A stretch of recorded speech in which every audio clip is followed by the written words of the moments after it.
and the forsaken children, and let them come quickly, for a voice of crying is heard out of Zion. For we are greatly confused, for death has come into our ghettos to cut off the young men and women from the streets of Philadelphia, New York, LA, Georgia, Ohio, Florida, Mississippi, and throughout America, South America, the Caribbean islands, Africa, Asia, and all over the world. So return unto me, thus saith Yah, and I will return unto you, O my people.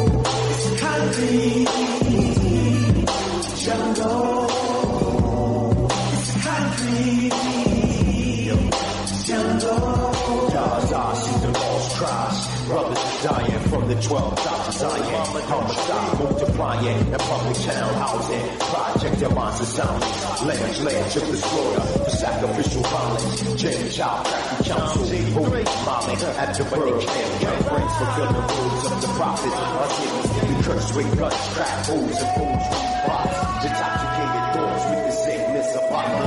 Since all these figures jump concrete. Wake up, black people, wake up. All I'm gonna make them oppressive. Step our neck. Don't you son of the ghetto, we are crying here. We have to get up, stand up. Turn back to the true trend. The more side, everlasting. I just don't want them. I just don't want them. I just don't want them. I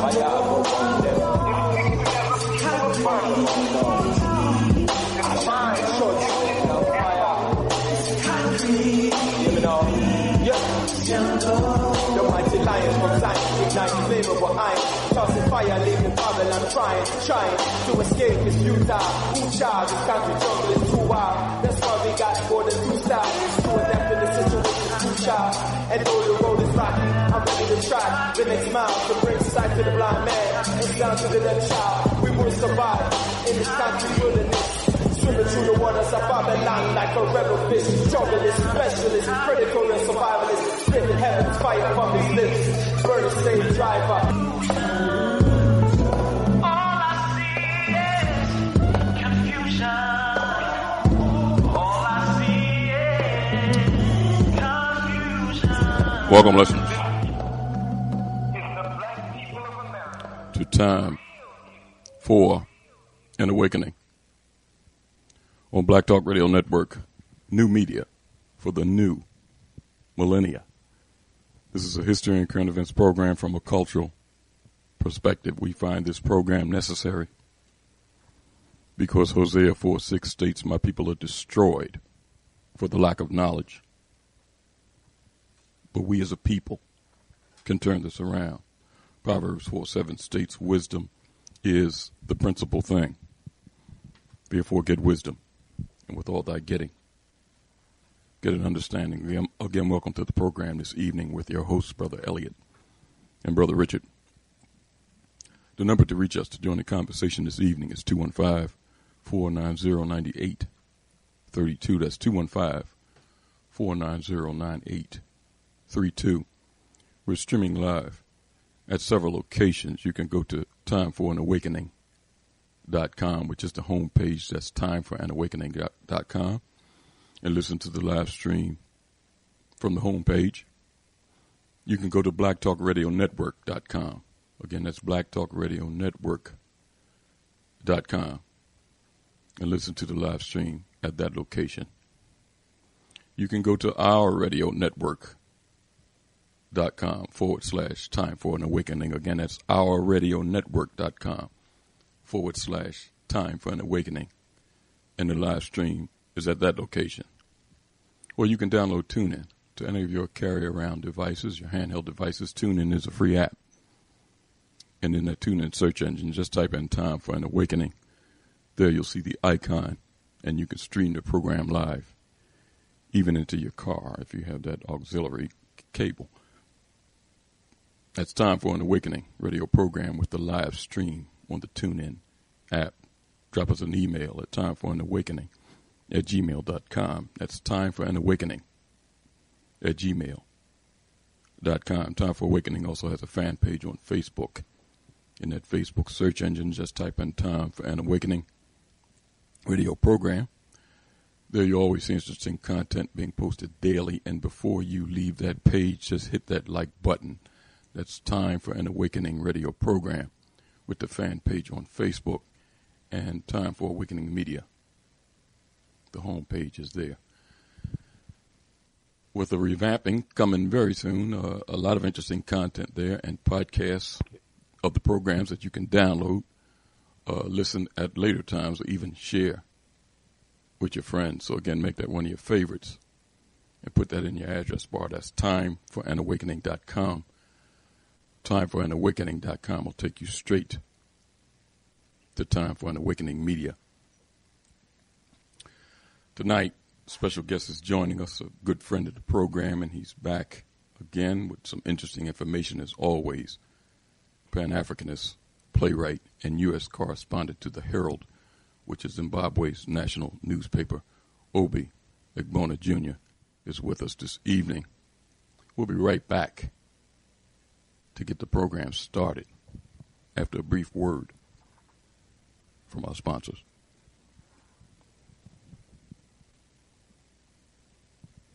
Mr. Moderator, our distinguished guests, brothers and sisters, our friends and our enemies.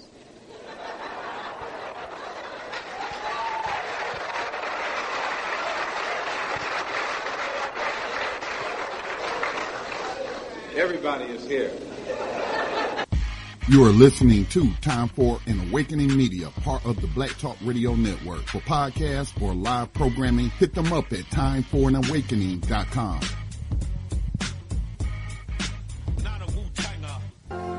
All Insurance Incorporated, an African-American owned and operated insurance agency and business for over 20 years, located at 231 Southeastern Road in Glenside, PA, with other offices in Germantown and West Philadelphia. Call now for commercial insurance quotes, homeowners insurance quotes, automobile insurance quotes, notary and tax services, representing over 15 major A-rated insurance companies, offering a discount on all notary services when you call in for a free quote. Call this number, 215-885-2444.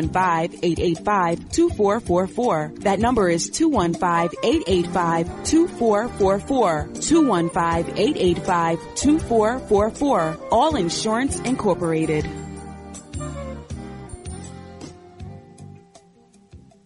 Before your roof becomes unruly, call Dooley. Dooley Brothers, specializing in shingle, rubber roofs, gutters, downspouts, and vinyl sidings. Call for your free estimate today. 215-224-3882. That's 215-224-3882. Dooley Brothers Roofing, the roofing experts you can trust. That number again, 215-224-3882. 215-224-3882. Before your roof becomes unruly, call Dooley.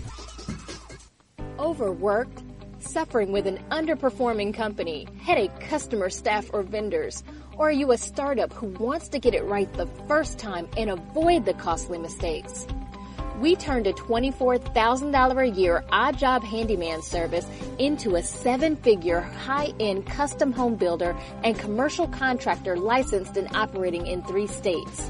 This is just one transformation created for entrepreneurs like you in various industries around the country. Not what you're used to from accounting and business consulting? Well, welcome to New Business Solutions. If you're ready to go beyond advising, coaching, and training and get implemented results, call 301-244-9072. Let New Business Solutions apply the best comprehensive administrative, accounting, operations, human resources, management, sales, and marketing to help you actualize your vision for yourself and your company. From anywhere nationally, call 301-244-9072. Spelled new as in numerous on your device right now. Book your free consultation at newbusinesssolutions.com. History is a clock that people use to tell their political and cultural time of day. It is also a compass that people use to find themselves on the map of human geography. History tells of people where they have been and what they have been, where they are and what they are. Most important, history tells a people where they still must go, what they still must be. The relationship of history to the people is the same as the relationship of a mother to her child. From antiquity to the present, our people need to develop a new paradigm. It's time for an awakening with your host, Brother Elliott. Sundays, 7 p.m., Fridays at 8 p.m. For podcasting or live program scheduling, hit us up at timeforanawakening@gmail.com. Welcome back to Time for an Awakening. And before we get started with the program this evening, I want to welcome in my co-host, Philadelphia activist and tour guide at the African American Museum at Philadelphia here at 7th and Arch. Brother Richard is with us. Brother Richard. Yes, sir, Brother Elliott. How are you, sir? I'm doing fine. How about yourself? Doing great. I'm doing great. I just checking on you. I hope you're doing all right. I know it's a little too cold for you, Richard. I had said after Friday, I'm just going to shut up and suit up. That's about the best I can do. I had to turn the heat up. Yeah, I know it. Yeah, just don't go past 90. We're working with it. Yeah, before we introduce our guests, I just want to read the announcement. The African Independence Day Organization Committee and the Urban Shaman production presents, hold on one second, Buy Black Marketplace and Pre-Kwanzaa Celebration, Saturday, December 23rd, 2017, at the historic Church of the Advocate, 1801 Diamond Street here in Philadelphia. The donation at the door is $5, but children are admitted absolutely free. Special guest performances, speakers, a ceremonial lighting of the Kinara. Vendors is needed. And for more information about vending at the location, you can go to africanindependenceday@gmail.com. Email them at africanindependenceday@gmail.com. You can go to africanindependenceday.org and send them a message from that location, or you can dial 267-521-1544. Again, that's 267-521-1544. Buy Black Marketplace and Pre-Kwanzaa Celebration at the historic Church of the Advocate, 1801 Diamond Street in Philadelphia. That's Saturday, December 23rd. A donation is $5 at the door, and children are admitted absolutely free. Tonight, I'm glad to have a special guest back with us again, Pan-Africanist, playwright, and U.S. correspondent to the Herald, that's Zimbabwe's national newspaper. Brother Obi Egbuna Jr. is with us to talk about some things going on in December that is close to Brother Obi's heart, and then we're going to spin off into some topics dealing with the continent and our brothers and sisters here in the U.S. Let's go to our special guest, Brother Obi. How are you, sir? Fine. As always, an honor to be on with you. I'm glad you're here with us, man. And Brother Richard is with us on the line also. How you doing, Brother Obi? I'm fine, Brother Richard. Glad to be on with you as well. How are you? I'm doing good. And I'm looking forward to our exchange and interaction and what you have to offer. Okay. Hey, Brother Obi, let's first start with something close to your heart, being that you're a playwright. The Global African Children's Festival and Celebration. Yes. Is scheduled for December the 9th. Talk about the celebration, talk about the origins of it, and also tell the listening audience how they can get involved in the cities where they are. Oh, most definitely. Well, I want to reiterate, how happy I am to be on with you this evening. It's been a while, and I'm glad to know that you've maintained the show, and those who struggle for our people understand the paramount importance of having platforms to share our labor and share our service with the masses of our people.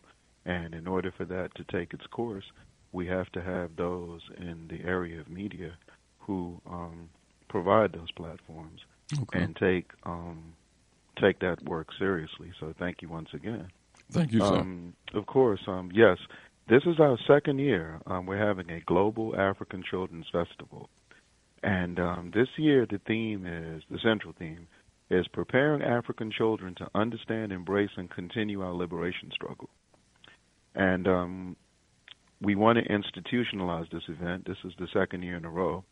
And what we're asking is for African organizations, well, first of all, the focus is to take a look at all the challenges that Africans face, both on the continent and in the diaspora, making that 125 countries, whether we are talking about the 90 million Africans in Brazil, the 160 million Africans in India, the Africans who've been in Australia for 80,000 years, the 45 million of us in the United States of America, the 191 million of us in the Americas, and of course the African continent, where at this juncture we've eclipsed 1 billion people.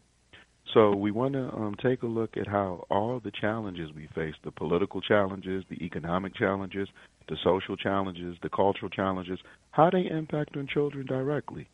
But in order to do that, history obligates us to take a look at the organized formations that work tirelessly and selflessly on behalf of our children. And one of the reasons that we felt inspired to do this is because when you take a look at this carousel of lecturers, for example, that move around United States borders talking about the challenges we face, they come into these communities and they have recommendations for what that community should do. But they don't take the time to sit down with the organized formations in those communities to find out what they're already doing. Okay. So we feel that what this gives us the opportunity to do is to connect all the organizations that are working with our children and bringing attention to their labor, to their service, to their contributions. And this way we begin to gravitate more towards contributions as opposed to just focusing on critiques and opinions. And that's what we wanted to do. So you're talking about harmonizing theory and practice.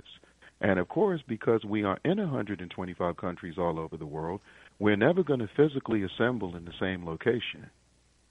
First of all, logistically speaking, it's not possible. Financially speaking, it's not possible.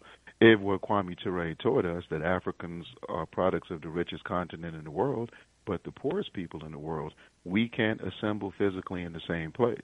So it's incumbent upon us strategically to understand that, recognize that, accept that, and begin to plot a course, understanding that that reality shouldn't be a deterrent, but an inspiration. So 22 years ago, I had the honor and privilege of being part of the first Million Man March when I was part of a youth group called the Pan-African Student Youth Movement. And our assignment was the day of absence and the day of action. And it's basically been overshadowed by that powerful and uplifting assembling of our brothers on the Mall in Washington, D.C., anywhere between 1.5 million and 2 million people. But they were 4 million, even according to the conservative estimates of the United States government. 4 million of us did not go to work and did not go to school that day, and organized activities in their communities in conjunction with the march. And a lot of times, so imagine if, whenever we decide to march in this country or demonstrate in this country or boycott in this country or organize any activity, you knew that the Africans in Colombia, 11 million of us, the Africans in Cuba, the Africans in Panama, the Africans in Brazil, the Africans in Dominica, the Africans in Grenada, the Africans in Jamaica would organize an event simultaneously with what you're trying to do. So that's what our focus is. So we are appealing to our organizations that work with our children on a regular basis just to have an activity in harmony with us that day. And flexibility is the order of the day. We're saying flexibility like a yoga instructor. So it can be a fashion show, it can be a chess tournament, it can be a basketball game, it can be a football game, it can be double dutch, it can be African dancing or drumming, as long as African children are the centerpiece of whatever you organize. So we're asking Africans in the United States, but Africans all over the world to embrace this. And also, we want to say something. As this is the 25th anniversary of us on the African continent celebrating the Day of the African Child, which is done every June 16th since 1992, and the purpose, the strategic reason for picking that day, of course, is because that's the day all over the world that we commemorate the Soweto uprising, which took place on June 16, 1976, where the children of Soweto took to the streets saying that they weren't going to speak the Afrikaner language, the colonizers' language, anymore, and they were going to start to learn their history. They were making an emphatic demand. So, and the first one, of course, to die in that heroic demonstration was a 13-year-old boy named Hector Peterson. So they commemorate that everywhere on the African continent every June 16th. But the problem is that inside United States borders, when the African embassies have an activity, they invite the State Department. And obviously we can't partake because we feel the State Department, we feel the United States foreign policy is responsible for the exploitation of Africa, the rape of Africa, the plundering of Africa, the genocidal makeup of the political, economic, and cultural dynamics in Africa. So we can't sit there smiling next to them. There's not that much diplomacy that we can muster. There's not that much tolerance that we can muster, nor should we. So understanding that reality, we recognize we needed to have something completely autonomous of that, but at the same time would be a complement to that. So we have reached out to Africans in Zimbabwe. We have reached out to Africans in Liberia. We have reached out to Africans in Eritrea. We have reached out to Africans in Ghana. We have reached out to Africans in Kenya. We have reached out to Africans in different countries.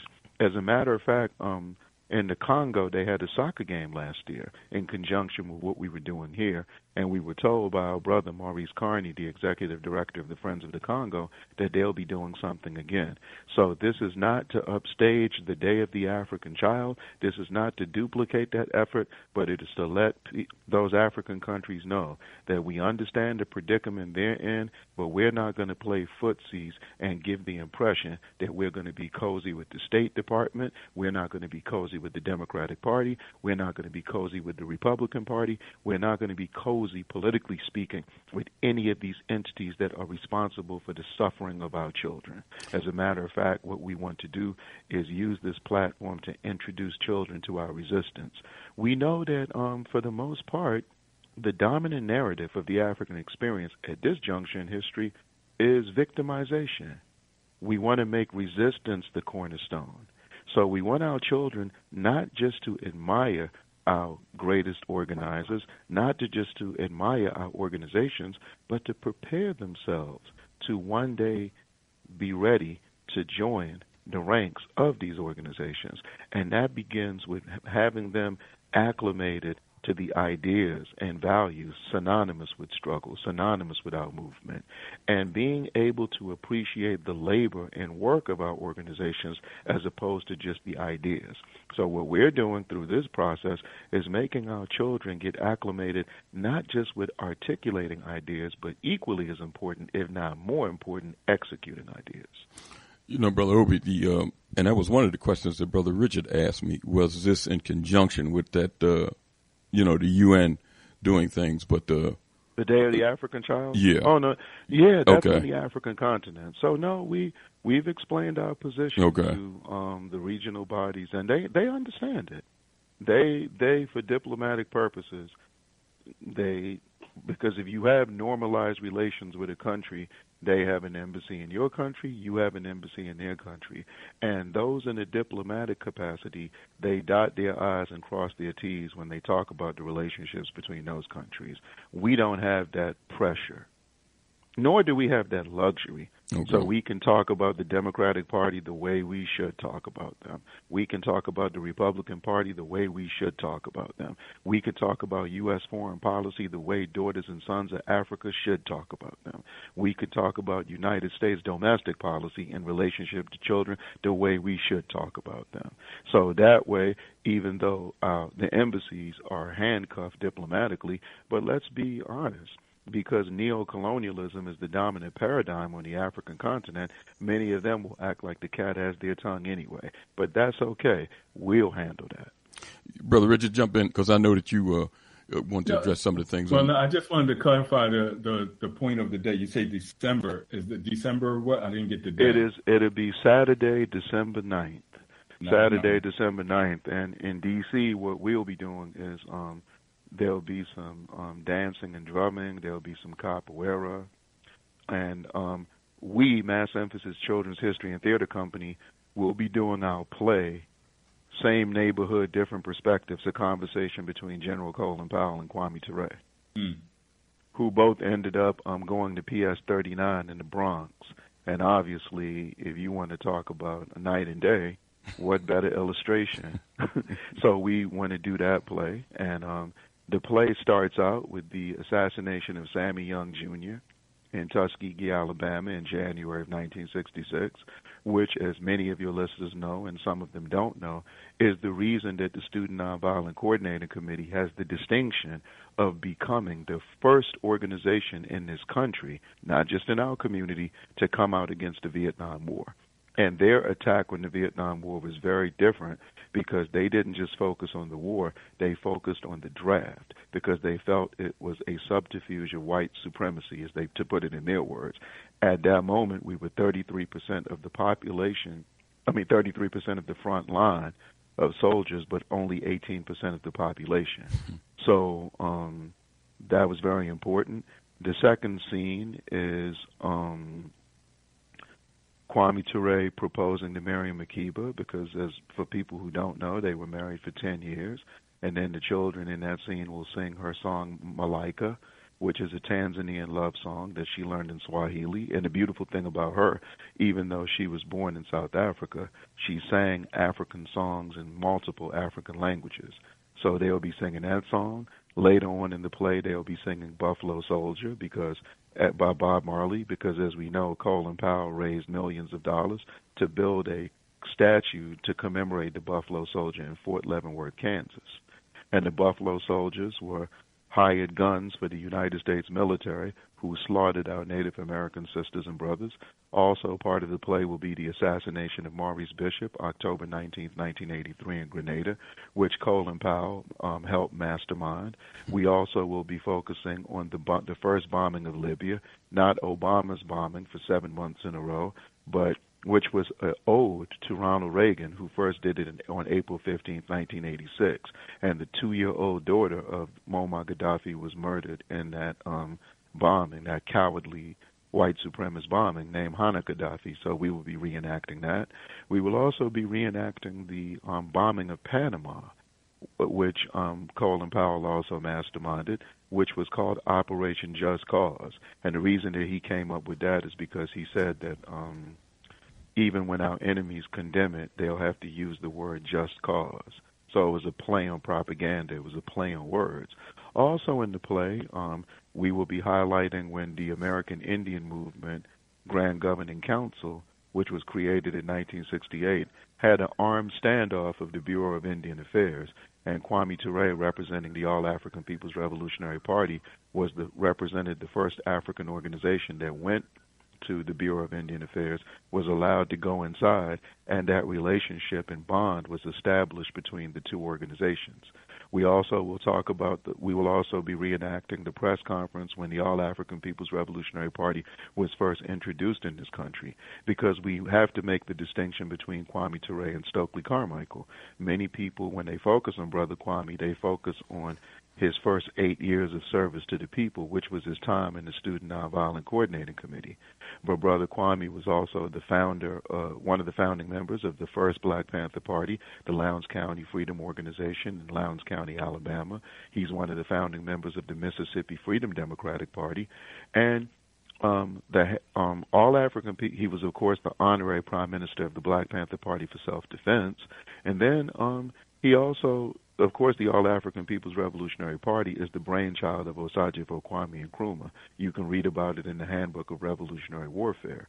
And then he also became the head advisor of the Democratic Party of Guinea in Conakry, Guinea, which was the first political party created as part of the anti-colonial resistance on the African continent in 1946, created 3 years before the Convention People's Party that Osagyefo Kwame Nkrumah created 8 years before the Party for the Independence of Guinea and Cape Verde, which was founded by Amilcar Cabral, who also helped found MPLA, Popular Movement for the Liberation of Angola.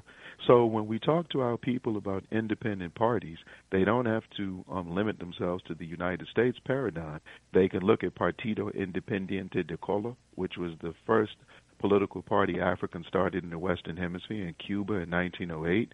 They could look at the Democratic Party of Guinea, the Party for the Independence of Guinea and Cape Verde, the United National Independence Party that was created in Zambia, or the People's Communist Party that the mother of the great Pan-African artist Fela Kuti's mama, Funmilayo Kuti, created in Nigeria.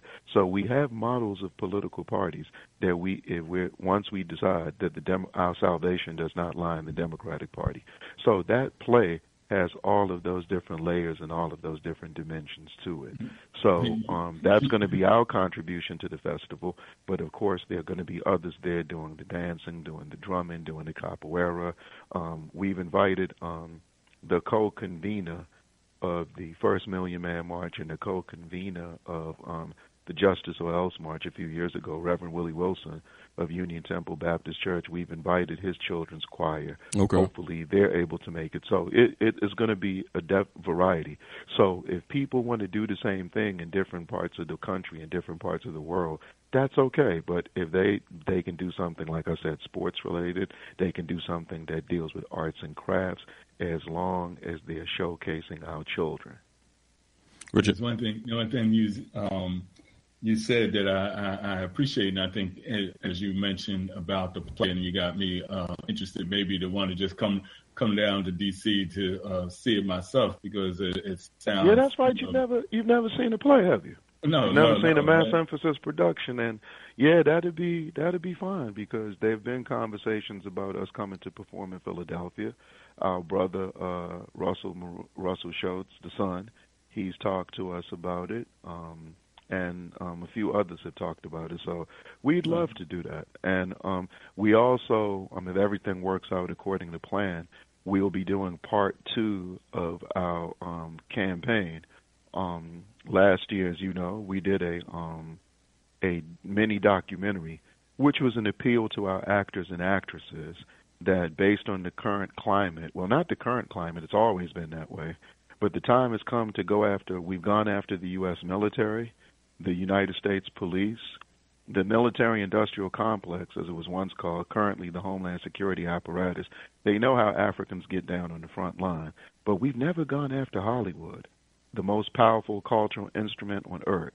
So we're making an appeal to our actors and actresses, on television, in the films, and on the stage, not to play police officers, not to play intelligence agents, and not to play military officers anymore. And that can be their contribution to the movement against police terrorism and the movement against military repression and violence. And we have a tendency to separate the two. They should not be separated. The movement against police terrorism inside the borders of the United States is the same movement against the U.S. Africa Military Command, commonly known as AFRICOM. It is also against the financing of the Zionist State of Israel. It is also against the financing of military dictatorships on the African continent, in Latin America, and the Caribbean. And so we do not separate the two. And so we just, and you have to show by example. So the children are going to be the backdrop, and we're going to let Colin Kaepernick and others know, when you say that you're tired of police terrorism in the United States, when they say, are you against the military, you have to say, this simple, you are the police of the world. You police Iraq, you police Iran, you police Africa. You are the police of the world. So you don't come and say you're against police terrorism inside United States borders and then come and say that the military keeps you safe. Dropping the hydrogen bomb in Hiroshima and Nagasaki did not stop us from being lynched. Did not stop Emmett Till from being decapitated.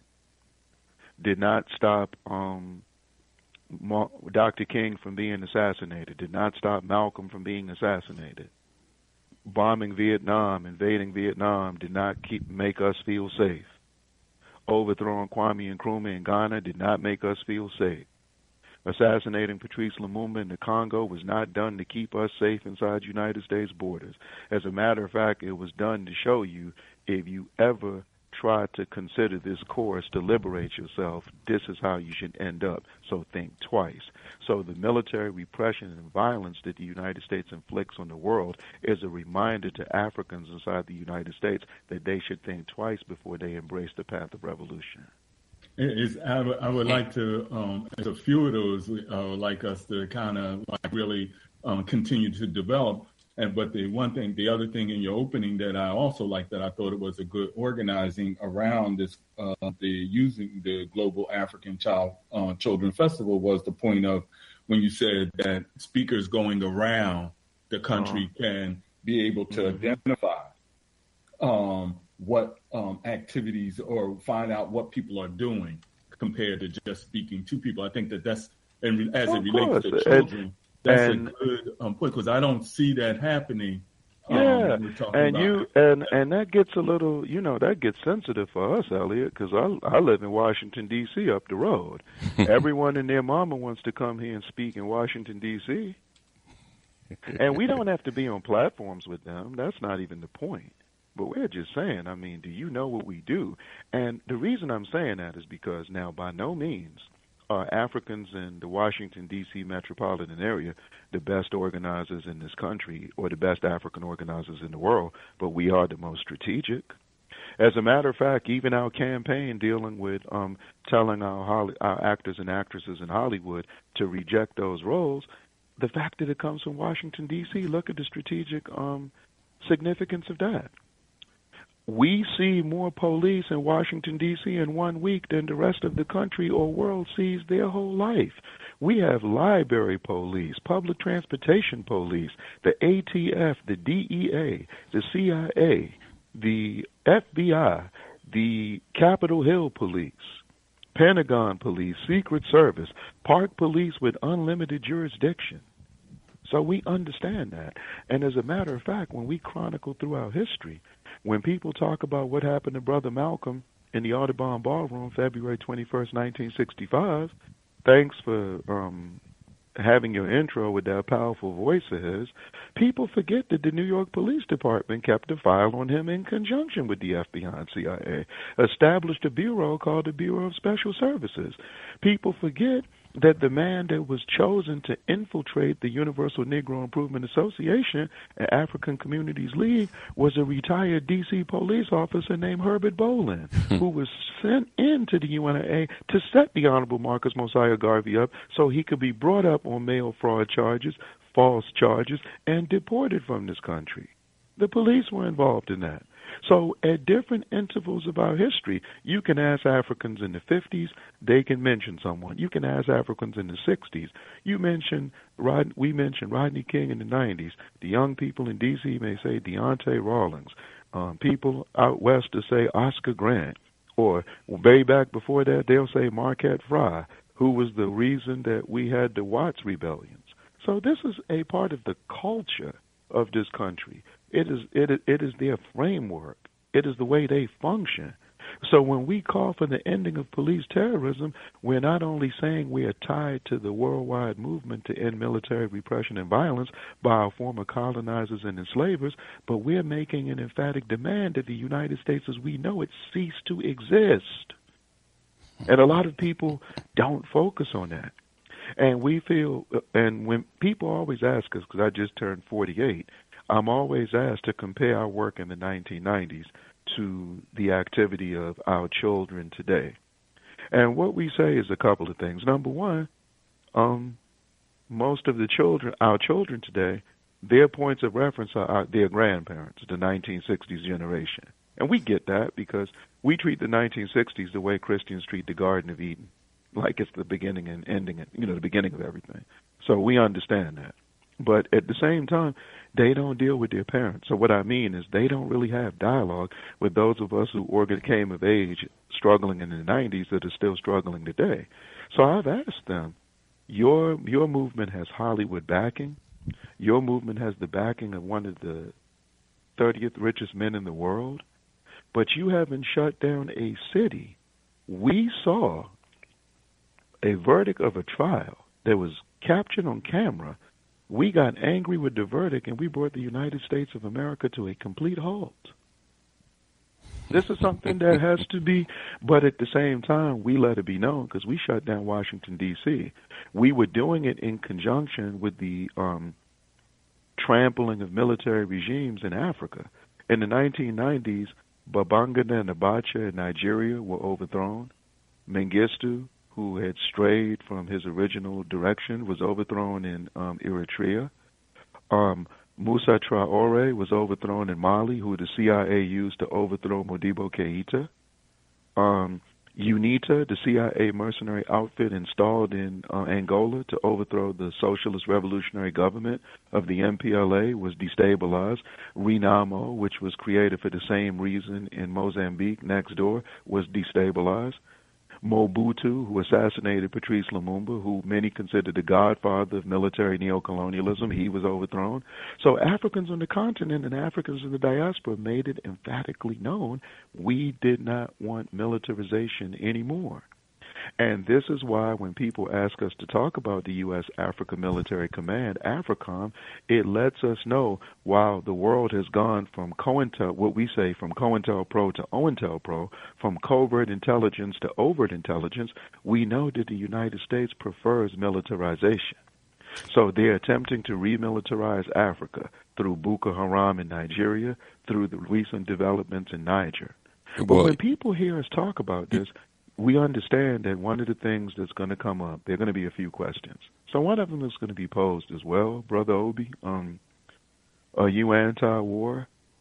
We are against the wars of our colonizers and enslavers, using us as cannon fodder and stool pigeons.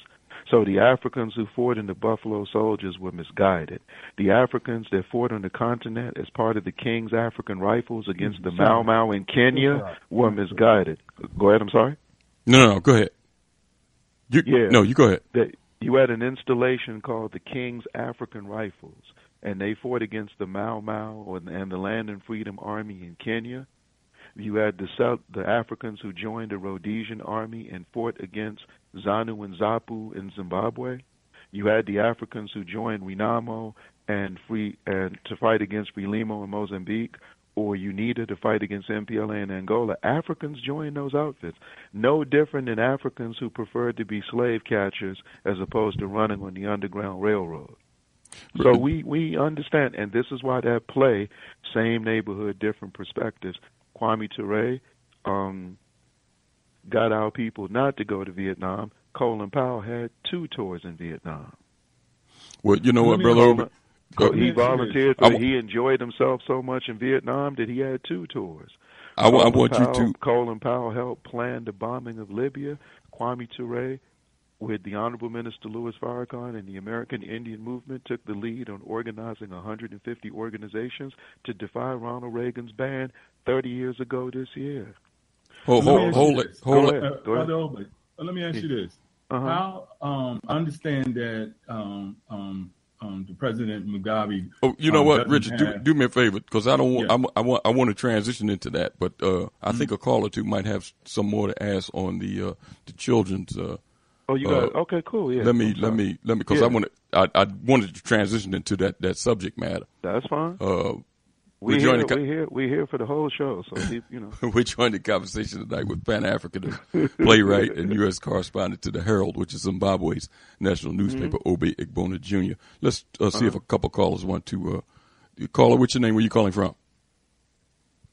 Caller? Are you there?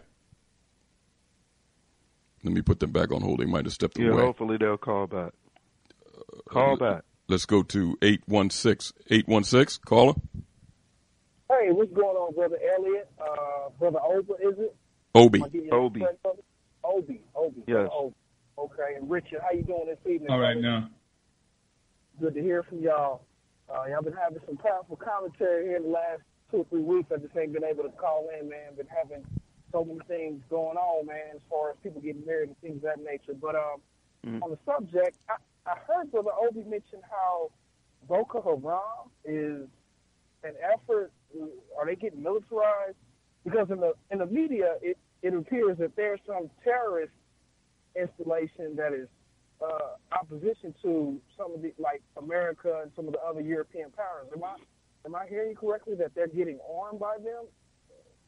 What I'm saying is that in relationship to that situation is being used because what happened was the people of Nigeria elected a former military leader, Buhari. Mm-hmm. And I was in Africa a couple of years ago when the campaign took place, and I saw his interview on Sky News. I saw his interview on CNN. I saw his interview on another station. He didn't talk about his policy on education. He didn't talk about his policy on agricultural development. He didn't talk about his policy on health care. All he kept saying is, I'll make Boko Haram go away. So if Africans in the 90s let it be known they didn't want military neo-colonialist rule anymore, and the Boko Haram situation makes you feel that the only way you can be safe is to reinstall a military leader whose approach to government is military, whose outlook and orientation is military, then you feel you're trapped between a rock and a hard place. So that's what I was talking about, that Boko Haram and other efforts are being used to militarize Africa. But look at it this way.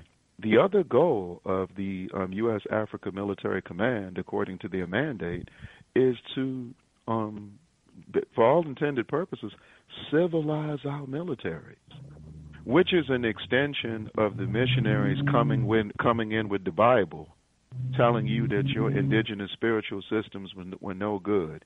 You had to take their spin on the Christian faith, which is no different than when the National Democratic Institute or the National Endowment for Democracy comes to you and says your brand of democracy is uncivilized.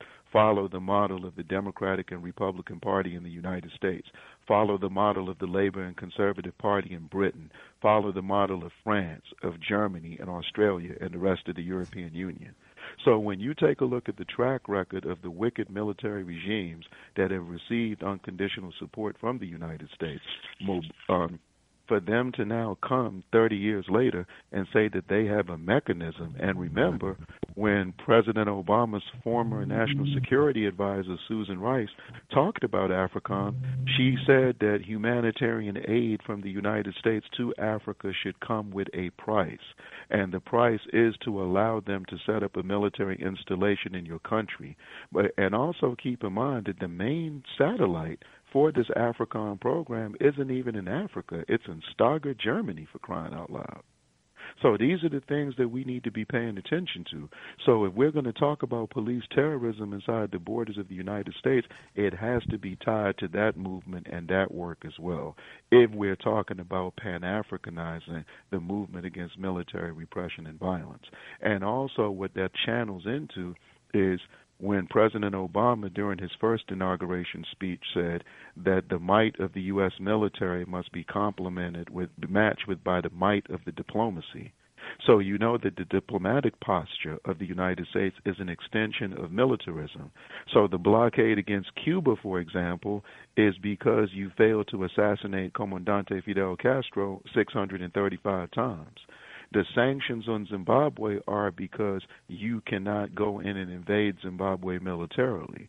So you have this hostile, racist, aggressive, nasty form of sanctions aimed at imploding the economy and crippling the social infrastructure. So I hope that I dealt with the caller's questions. Ramon? Question, yeah. So once again, but to start the original one, they're exploiting the Boko Haram situation to remilitarize Nigeria and remilitarize Africa. Okay. So it seems like with your involvement, and you're over there on the continent, am I correct? No, I'm based in Washington, D.C., but I'm the U.S. correspondent to Zimbabwe's national newspaper, and I have a 27-year track record of organizing with liberation movements all over the African continent, and through their installations and networks in Washington, understanding the strategic value of Washington. Okay. So I don't know. Go ahead. Go ahead. No, I'm done. Okay. All right. I'm sorry, sir. And I'll definitely research myself, sir. Now, as an African on this continent, how much? With everything, I'm looking at there's a humanitarian crisis in Central Africa. You have the Congo, the Democratic Republic of Congo, and everything going over there. And you have Somalia right now, which is then, and you have Kenya and all these other places in Africa. How much should an African on this continent of America, not on this continent, but in the country of America, you said it right the first time. This is not a country; it's a continent, and so you were correct the first time. How much attention or effort, should I be focusing basically my resources on getting us together over here as opposed to over there? Because the answer is both simultaneously. The reason that Brother Elliott brought me on tonight is because we're talking about having an African Children's Festival and celebration in Washington next month. But at the same time we're having that in Washington, there are going to be some folks who work with children in the Congo having an event. There are going to be some folks in Eritrea hopefully having an event. There are going to be some folks in Zimbabwe hopefully having an event. There are going to be folks in Cuba hopefully, Venezuela hopefully, Colombia hopefully having an event simultaneously. So what we want to do is, like we said, we are not going to physically assemble in the same place ever, but we want to make sure that our efforts. One of the best examples that's been kept from us, did you know that when the March on Washington was being held, that in Washington in 1963, Julian Mayfield, Maya Angelou, Alice Wyndham, W. Alpheus Hinton, Tom Feelings, and others marched on the U.S. Embassy in Ghana at the same time, that this was going on. So what we're saying is we want to get our people in the mode that when we do these things, we're doing them together, which means that we will build these ties. This year is, for example, the 30th anniversary of the assassination of Thomas Sankara in Burkina Faso. Last year, we did our play about Kwame Nkrumah and Thomas Sankara, and Thomas Sankara's family came to the play in Washington. This is the 70th anniversary of Du Bois sending an appeal to the United Nations entitled An Appeal to the World, a Statement of Denial of Human Rights to Minorities in the Case of Citizens of Negro Descent in the United States of America, and an appeal to the United Nations for redress, what Malcolm was trying to do in 64-65, what the Honorable Marcus Mosiah Garvey did with the League of Nations in 1923. So what we're saying is we're trying to break that cycle of this is the 50th anniversary of Che Guevara's assassination, the 50th anniversary of Langston Hughes passing away. But what we have to be careful of is being politically domesticated. The difference between the domestic animal and a wild animal is what? The domestic animal is trained to serve their master. So like when your cat gets off the porch or your dog gets off the porch, they eventually find their way back. And we may travel to Africa, but then we find our way right back into the Democratic Party, which propagates the notion that this is where we belong. Politically, this is where we belong intellectually. This is where we belong culturally. So that is what we are trying to break. And we break it by having activities like this Global African Children's Festival so we can tie in what we are doing here with what we are doing all over the world. Even your definition of America that you had. tell the Democrats and Republicans they can have their definition of America back. It's so fascist it would make Hitler and Mussolini envious. That definition cripples you from connecting with an additional 150 million Africans in this hemisphere who are in Cuba, in the Dominican Republic, in Haiti, for the same reason you're in Philly, you're in Alabama, you're in Georgia. The first form of public transportation, the slave ship. So what we have to do is we have to build these ties. But we build these ties through organized resistance, being more creative with our resistance, and we feel that the best platform is to use African children. Ain't a better platform than that right now. And you know, brother, thank you for your call, man. Again, I like, and I'm going to reemphasize this because I think it's a good organizing tool with the Global African Festival, is the point that you said again, for any of us to be able to look around in the areas that we are. Matter of fact, where's the caller? Where are you at? He's in Kansas City. He's gone now. Really? But he's in Kansas City. He gone. He probably still listening. Man, connect us with some folks in Kansas City. He's back. Go ahead, caller. Connect, brother. Hey, bro. Connect us with some folks in Kansas City that organize children so they can pull together a quick event on December 9th. It can be a basketball game for kids. It can be a soccer game for kids. It can be a ping pong tournament. And the reason we're doing this, in case you turned in late, is because we want to show how these issues impact on the African child. But we want to bring attention to the organizations that are working tirelessly on behalf of the African child. We don't know them all. Thank you, brother. Right.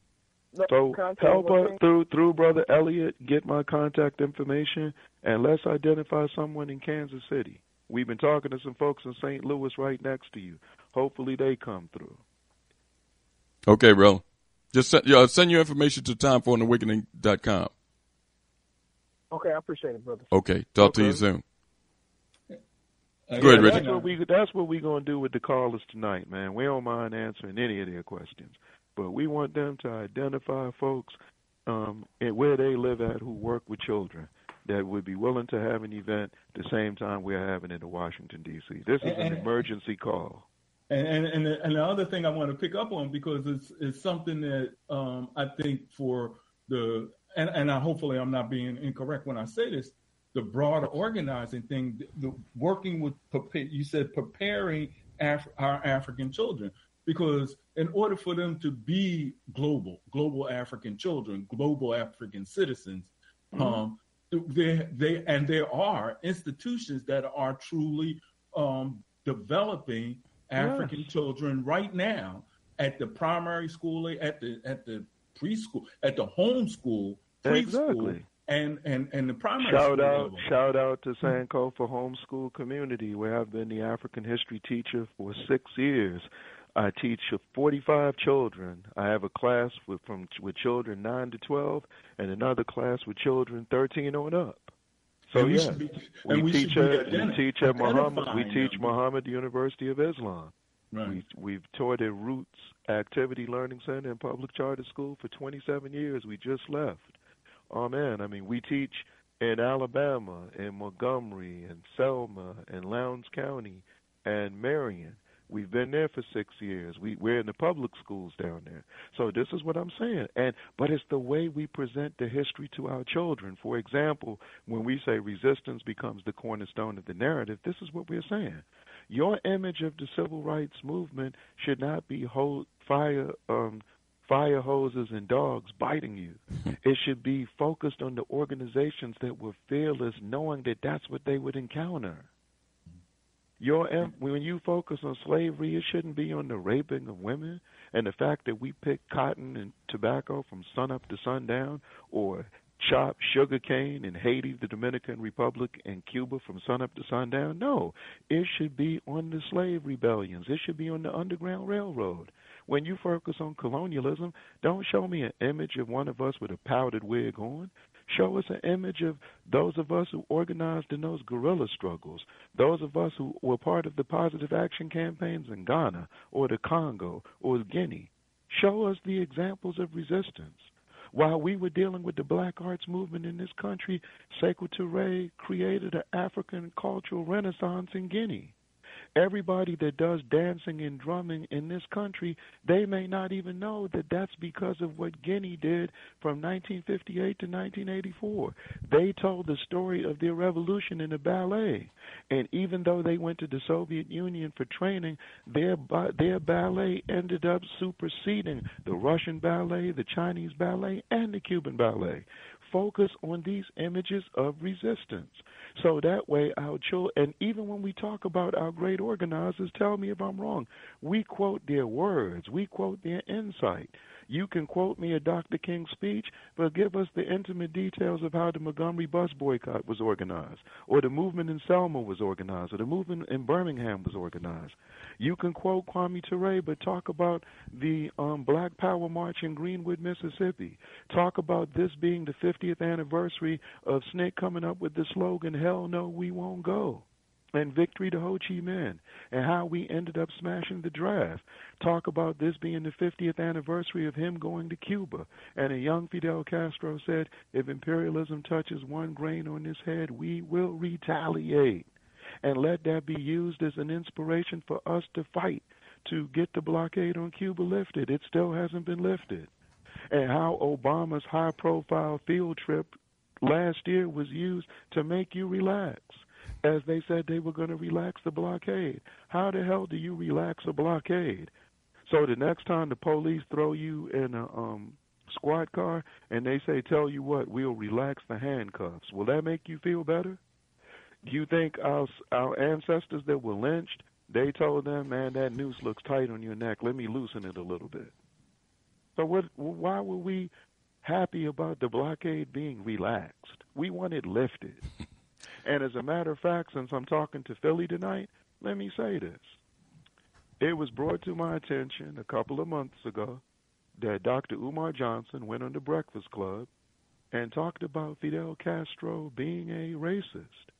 And some friends of mine who have a show called Your World News reached out to him and asked him to appear on the show with me, where we would focus on how Africans should deal with Cuba. Should we be focusing on the blockade, or we should be focusing on racism in Cuba?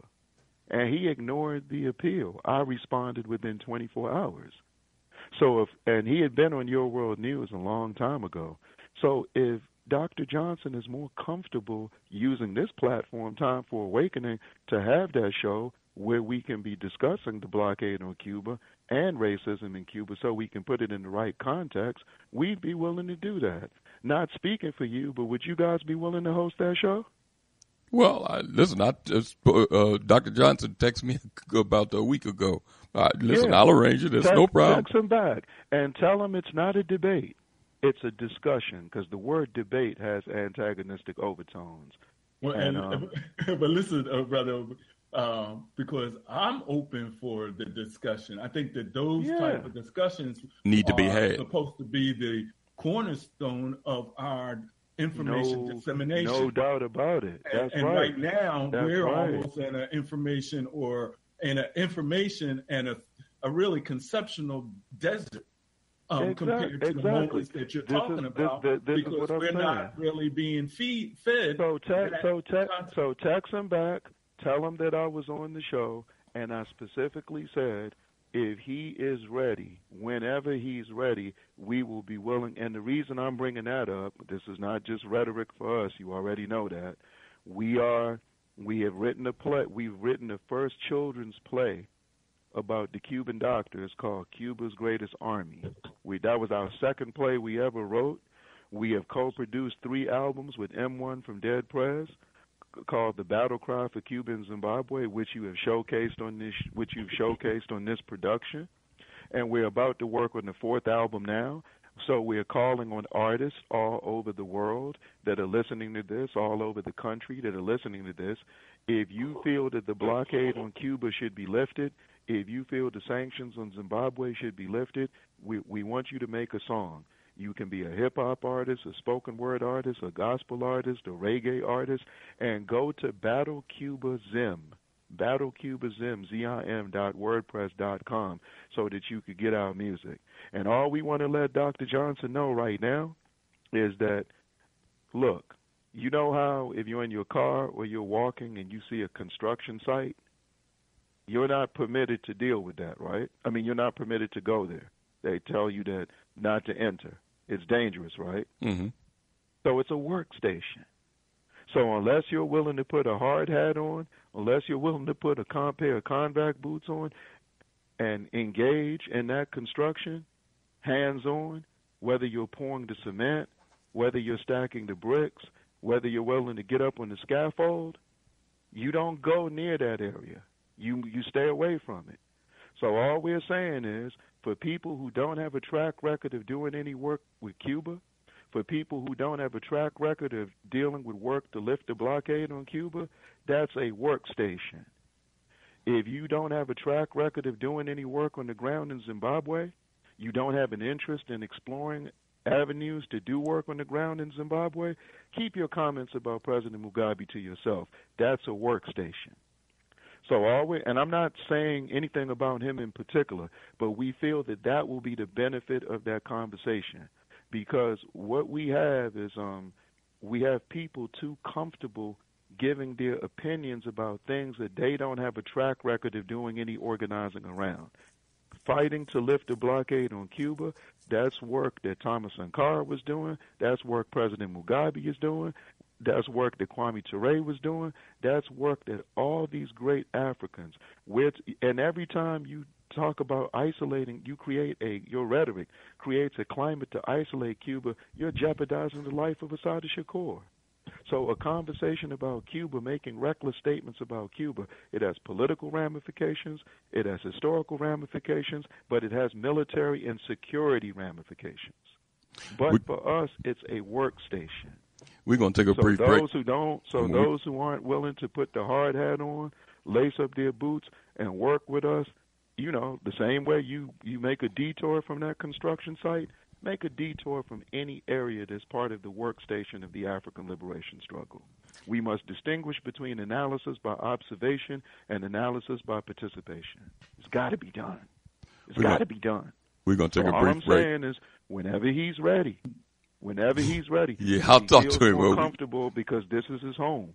Listen, we're going to take a brief break, and when we come back, we're going to continue the conversation with Pan-Africanist, playwright, U.S. correspondent to the Herald, which is Zimbabwe's national newspaper, Obi Egbuna Jr. I was behind on commercial. I was supposed to take a commercial break at 7:30, so we're behind on commercial break. No problem. We're behind on commercial breaks, and then we got some callers holding, so we're going to get them on. So we'll just shorten up some of our answers a little bit, that we can kind of move it along a little bit. We're going to take a brief break, and when we come back, you can get involved in the conversation. I'm sorry for some of the callers that dropped off, but call back at 215-490-9832. That's 215-490-9832. Before we break, let me say this. The conversation that we're having tonight was some information that has been discussed about America's involvement on the continent and what has been going on there.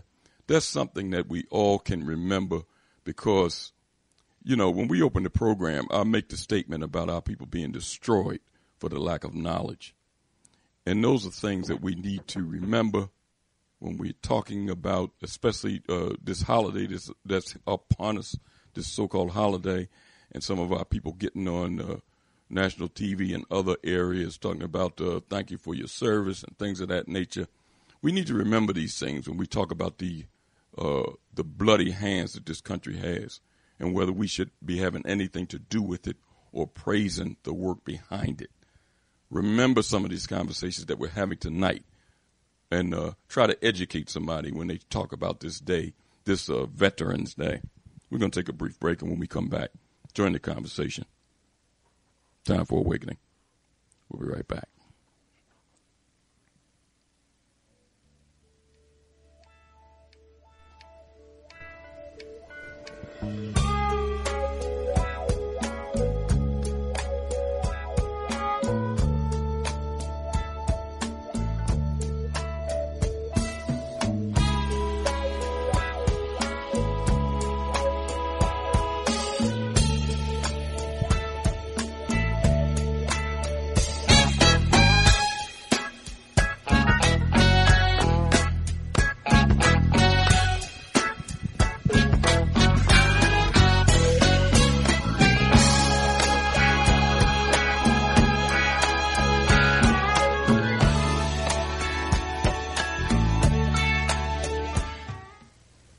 are tuned in to the Black Talk Radio Network. For podcasts and live program scheduling, visit us on the web at blacktalkradionetwork.com.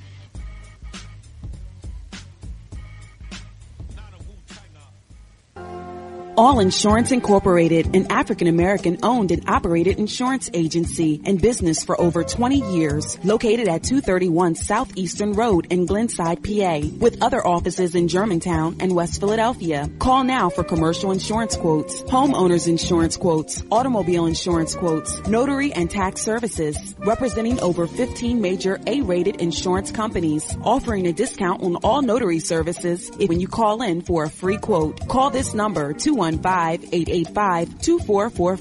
That number is 215-885-2444. 215-885-2444. All Insurance Incorporated.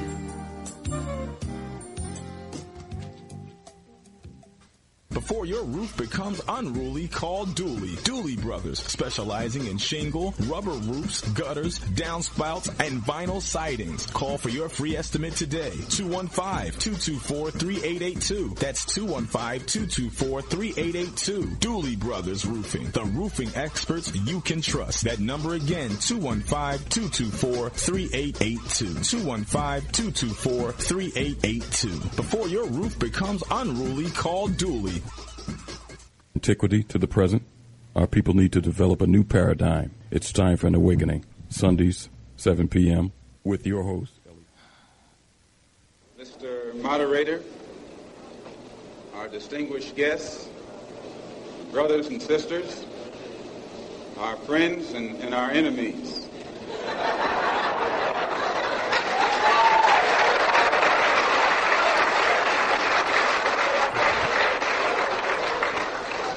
Everybody is here. As many of you know, last March, when it was announced that I was no longer in the Black Muslim movement, it was pointed out that it was my intention to work among the 22 million non-Muslim Afro-Americans and to try and form some type of organization or create a situation where the young people, our young people, the students and others, could study the problems of our people for a period of time and then come up with a new analysis and give us some new ideas and some new suggestions as to how to approach a problem that too many other people had been playing around with for too long. And that we would have some kind of meeting and determine at a later date whether to form a black nationalist party or a black nationalist army.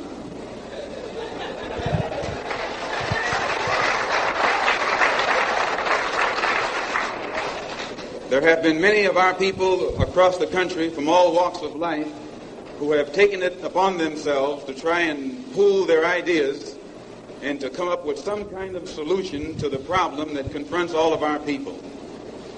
And tonight we are here to try and get an understanding of what it is they've come up with. The economic philosophy of black nationalism only means that we should own and operate and control the economy of our community. You would never find, you can't open up a black store in a white community. White man won't even patronize you. And he's not wrong. He got sense enough to look out for himself. And you who don't have sense enough to look out for yourself.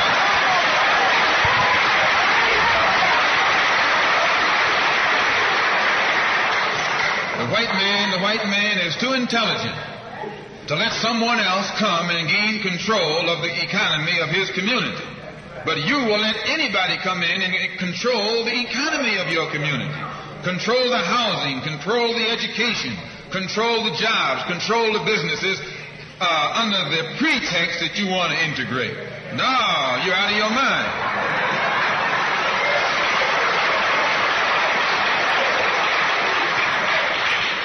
The economic philosophy of black nationalism only means that we have to become involved in a program of re-education to educate our people into the importance of knowing that when you spend your dollar out of the community in which you live, the community in which you spend your money becomes richer and richer. The community out of which you take your money becomes poorer and poorer. And because these Negroes who have been misled and misguided are breaking their necks to take their money and spend it with the man is becoming richer and richer, and you're becoming poorer and poorer. And then what happens? The community in which you live becomes a slum. It becomes a ghetto. The conditions become run down. And then you have the audacity to complain about poor housing in a run-down community. Why, you run it down yourself when you take your dollar out. Welcome back to Time for an Awakening. We're joined in conversation this evening with Pan-Africanist, playwright, and U.S. correspondent to the Herald, which is Zimbabwe's national newspaper. Brother Obi Egbuna Jr. is with us. Brother Obi, we're going to go to the phones. Can you hear me? Yeah.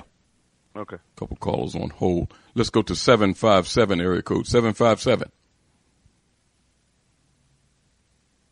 757? I just got back online with you. Yes, sir. I had to stop. I was working myself. Look, number one, I'm 64 years old. My name is Otis. I'm part about you up in Philly. I'm down in the Yorktown area, and the young man, Oba or Oda? Obi. I can't pronounce it. Huh? Obi. Obi.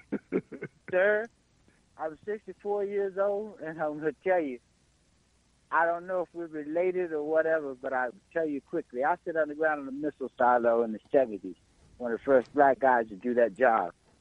And I went in the military, in the Air Force, because of the draft. And then they stopped the draft, and I still had already committed to the Air Force. And I'm going to tell you, you're one of the few brothers I've ever heard that can make people understand there is no disconnect across borders. We have a global problem. We have exactly what the white man has used austerity and financial capital to hook onto all the other vices he had before finance took over government. And I'm telling you, the historical facts and the way you hit it, I've just found you, but I'm telling you, I'm going to track you and see what's going on and see if I can't be in your presence. I'm glad to hear someone speaking the truth globally and at the front door. Thank you, sir. Thank you. Brother Otis, thank you for your call, man.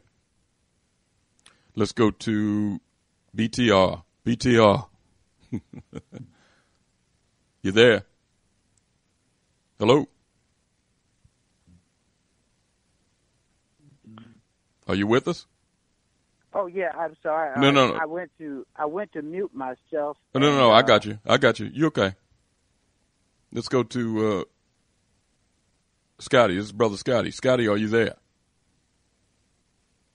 Let's put him back on hold. And let's try this number here. Let's caller. What's your name? Where you calling from? Let's put them back on hold. They messing with the phone lines? No, they all right. Hey, Brother Obi, listen, and the callers kind of transitioned into some of the things that right. Myself and Brother Richard. What I wanted to say was, and the reason I brought that up about Cuba is because this is the first time in my 27 years of service that we're juggling campaigns. On January 1st, we want to introduce something. I also, 2 years ago, became the external relations officer of a group called the Zimbabwe-Cuba Friendship Association, which is an organization on the ground, independent of the government of Zimbabwe, independent of the ruling party, ZANU-PF, but treasures the relationship between the people of Zimbabwe and Cuba. And then there's another organization that is affiliated with called ZICUMA, which is the Zimbabwe-Cuban Married Association. These are Zimbabweans and Cubans that are married to each other.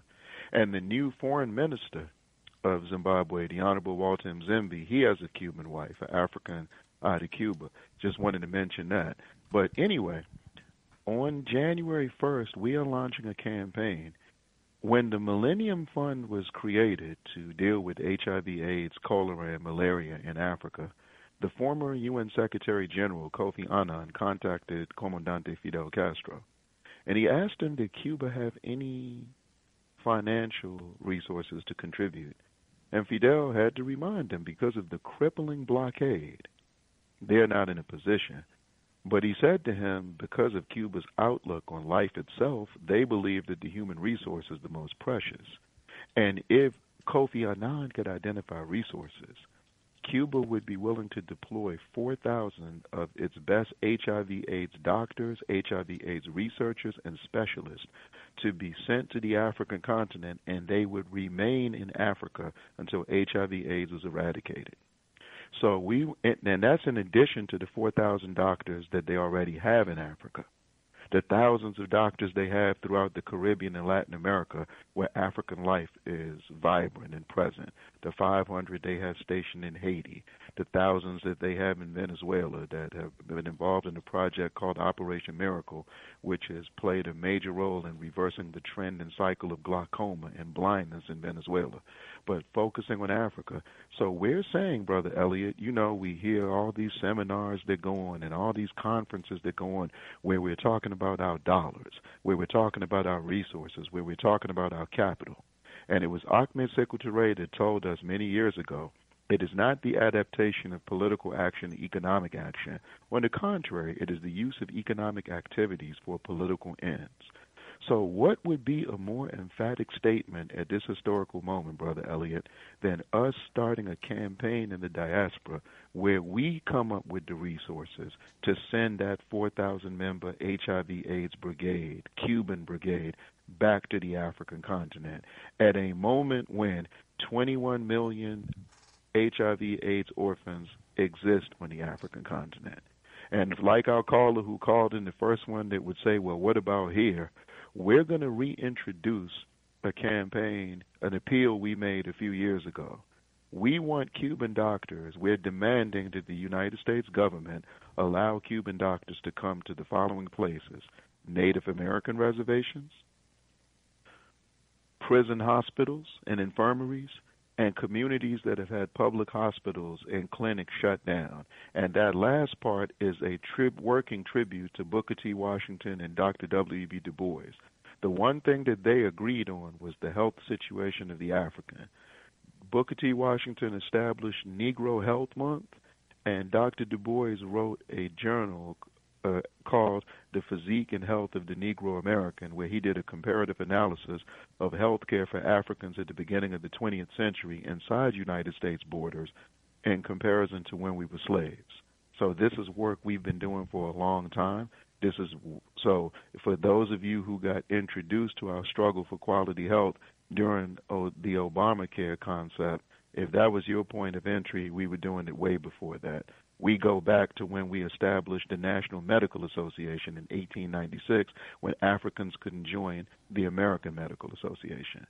So this gives us an opportunity to change the landscape for health care for Africans in the United States, but also especially on the African continent. And we're calling on Africans in the U.S., Africans in the Caribbean, Africans everywhere, church organizations, business organizations, our fraternities and sororities. We're going to be reaching out to everybody to support that campaign. And once again, the objective of that campaign is to generate the capital to send a 4,000-member HIV/AIDS brigade coming out of revolutionary Cuba to the African continent to go and eradicate AIDS.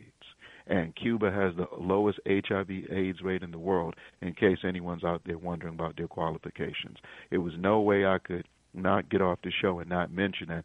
And that's the campaign we're promoting in conjunction with the album that'll be coming out, which would be our 4th volume, Battle Cry for Cuba and Zimbabwe, which means we would have done 4 albums since December of 2013. Contributions over critiques. Articulation of ideas followed up by execution of ideas, which many people don't do. Let's go to BTR again. BTR, can you hear me? Yes, sir. Are you able to hear me now? Yes, sir. All right. Greetings to you, Elliott and Richard, and to your esteemed guest, Brother Obi. I wanted to comment on a couple of things brought up. The first thing is and I want to say this, Dr. Umar wasn't the only Afro-descended person with a large audience who made those ignorant comments about Fidel Castro. And And in my opinion, some of these people, we don't even need to address them. They say things for the shock value of it because they know. And that was said around the time that Fidel Castro had passed. So anybody who has done research and has read how Cuba played a role in the decolonization of Africa and helping those countries seek their independence, who knows how he has given sanctuary to Black Panthers and political, well, I can't call them political prisoners, former political prisoners like Assata Shakur, who escaped and was given asylum there. So anybody who would say that Fidel Castro is racist based just solely on his phenotype and not his actions, to me, is not even worth addressing. That tells me that person hasn't done any research and is very limited in his study of the African struggle around the globe, if they don't know that. The other thing that I wanted to bring up is I keep hearing you, brother, talk about slavery in the past tense. And don't get me wrong, this is not criticism. This is not criticism of you. No point in this nation's or this corporation, since the federal government incorporated in 1861, at no point in this corporation's history did it ever abolish slavery. We were just in Washington, D.C. for human prisoners, Millions for Prisoners Human Rights March and Rally.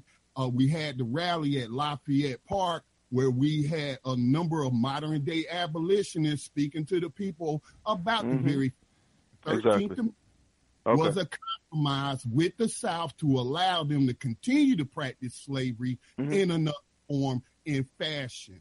And we call it today, mass incarceration is really a continuation of slavery.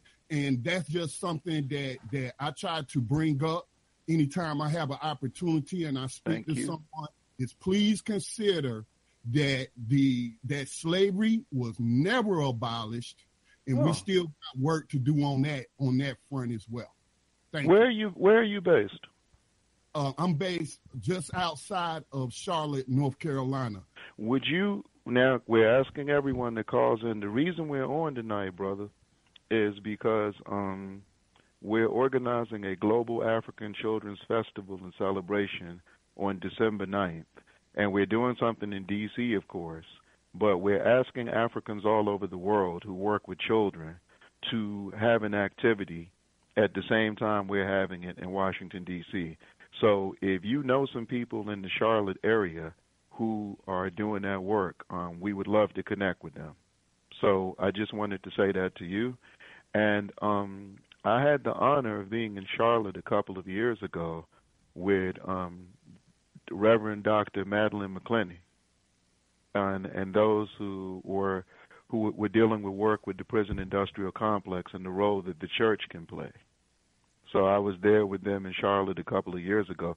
Let me just say, I understand exactly what you're saying. No, when we say we're talking about chattel slavery, but capitalism is the ultimate illustration of slavery.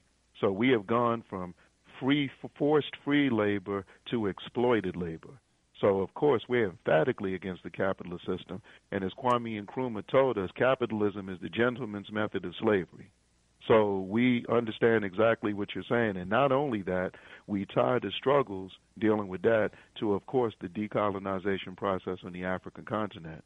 We just mentioned him because it was a brother on Your World News, Dr. Umar Johnson, who tried to facilitate a conversation between us. But we don't discriminate. We don't discriminate, brother. We look at that list that was created to deal, and it was 60 organizers in this country that signed it, talking about racism in Cuba about 6 years ago. Cornel West signed it. Jeremiah Wright signed it. Susan Taylor from Essence Magazine signed it. Malefi Asante had initially signed it, but then he took his name off of it, to his credit. Conrad Worrell from the National Black United Front signed it. So Kathleen Cleaver signed it. And then this is just off the top of my head. So it doesn't have to be him. It can be any of them. And all we would do, brother, is use that platform to talk about the practical work we are doing. because so we're sending kids to medical school there. We're building. We have 3 albums of music with artists from all over the world, a project we built from scratch to fight for the lifting of the blockade. So it would just be a platform to intensify our work. We don't get into conversations for the sake of conversations. Yes, I understand, but I still don't. I think, brother, that there's miscommunication between us. Okay. I don't see slavery as ever ending. You can call it. No, it hasn't. It has not ended. We went from force-free labor. We went from force-free labor to exploited labor. It's still the institutional mechanism.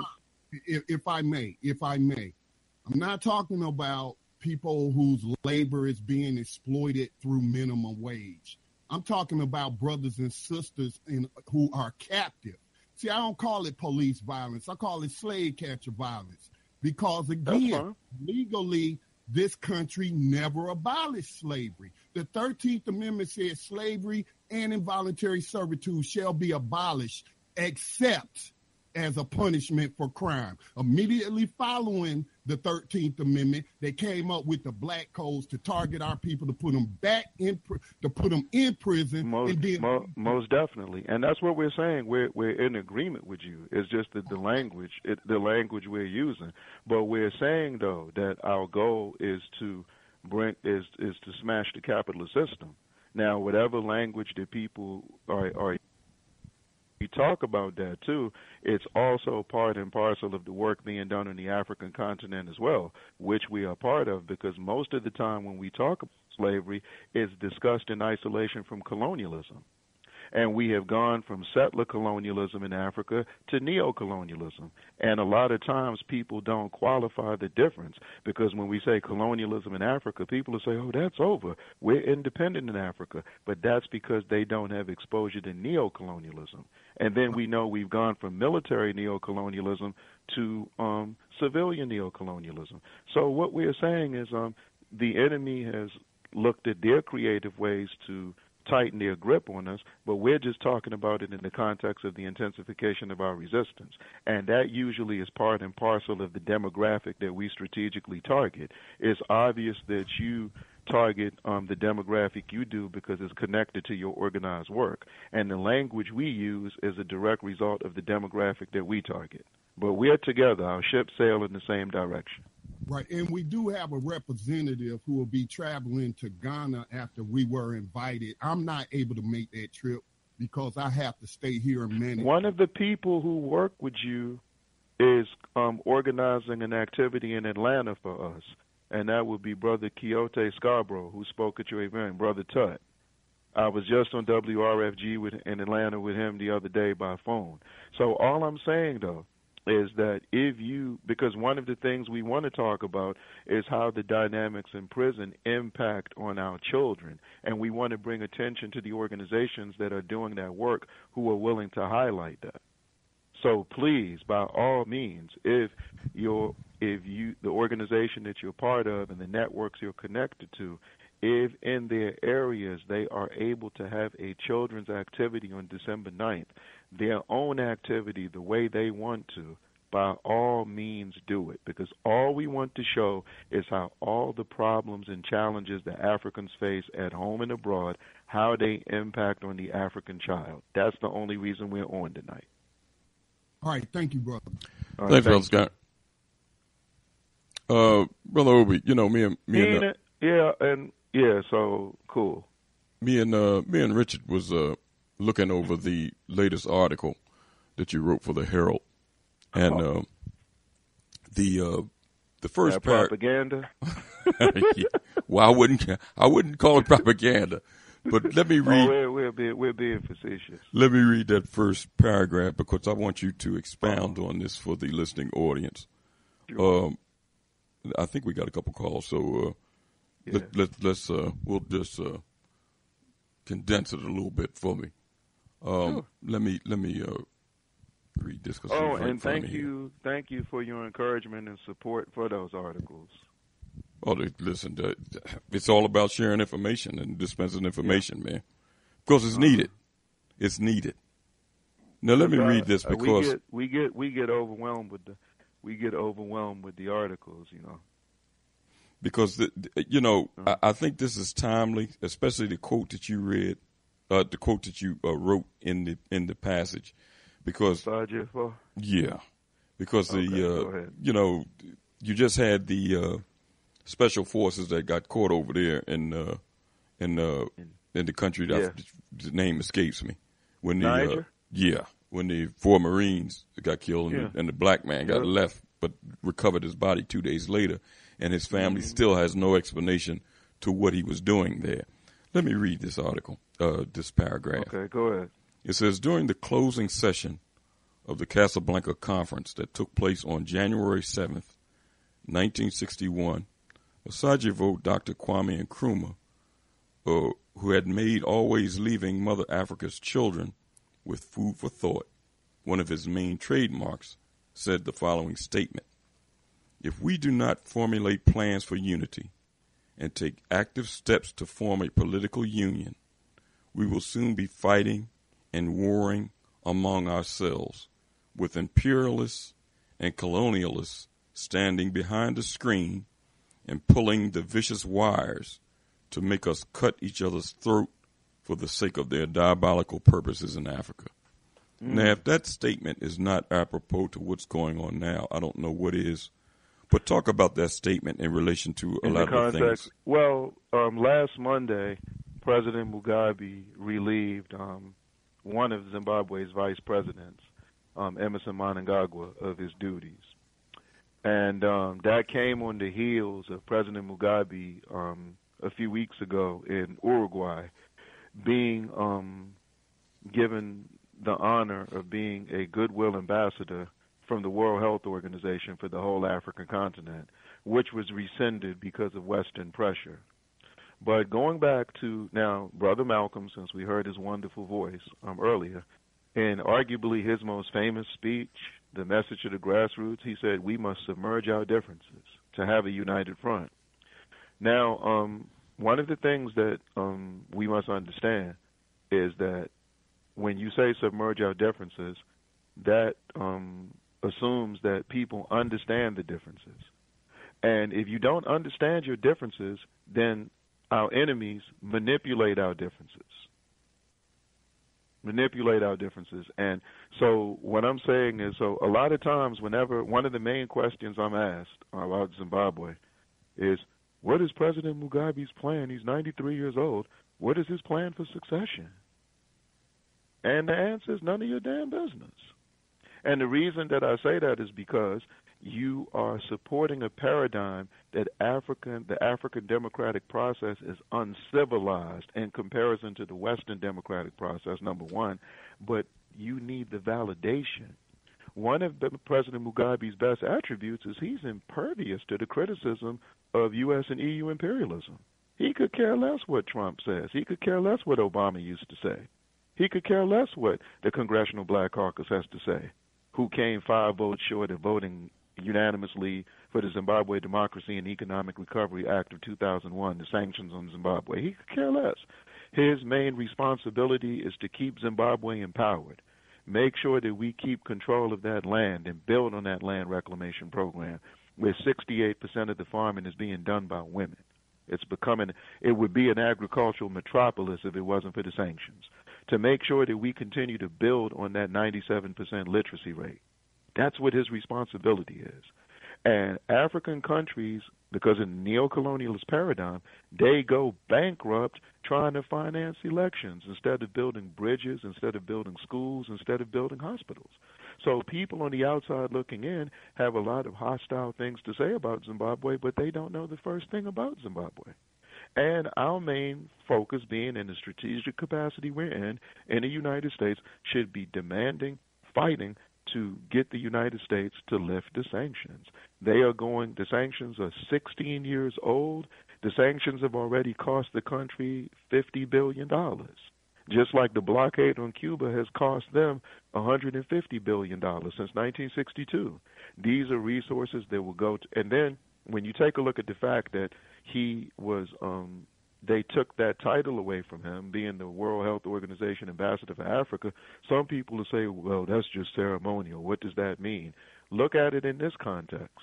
Zimbabwe, prior to sanctions, had the #1 cholera program in southern Africa, had the #1 net rollout program to combat malaria in southern Africa, still has had the most significant breakthroughs in HIV/AIDS reduction in southern Africa, the region of Africa most compromised by the pandemic.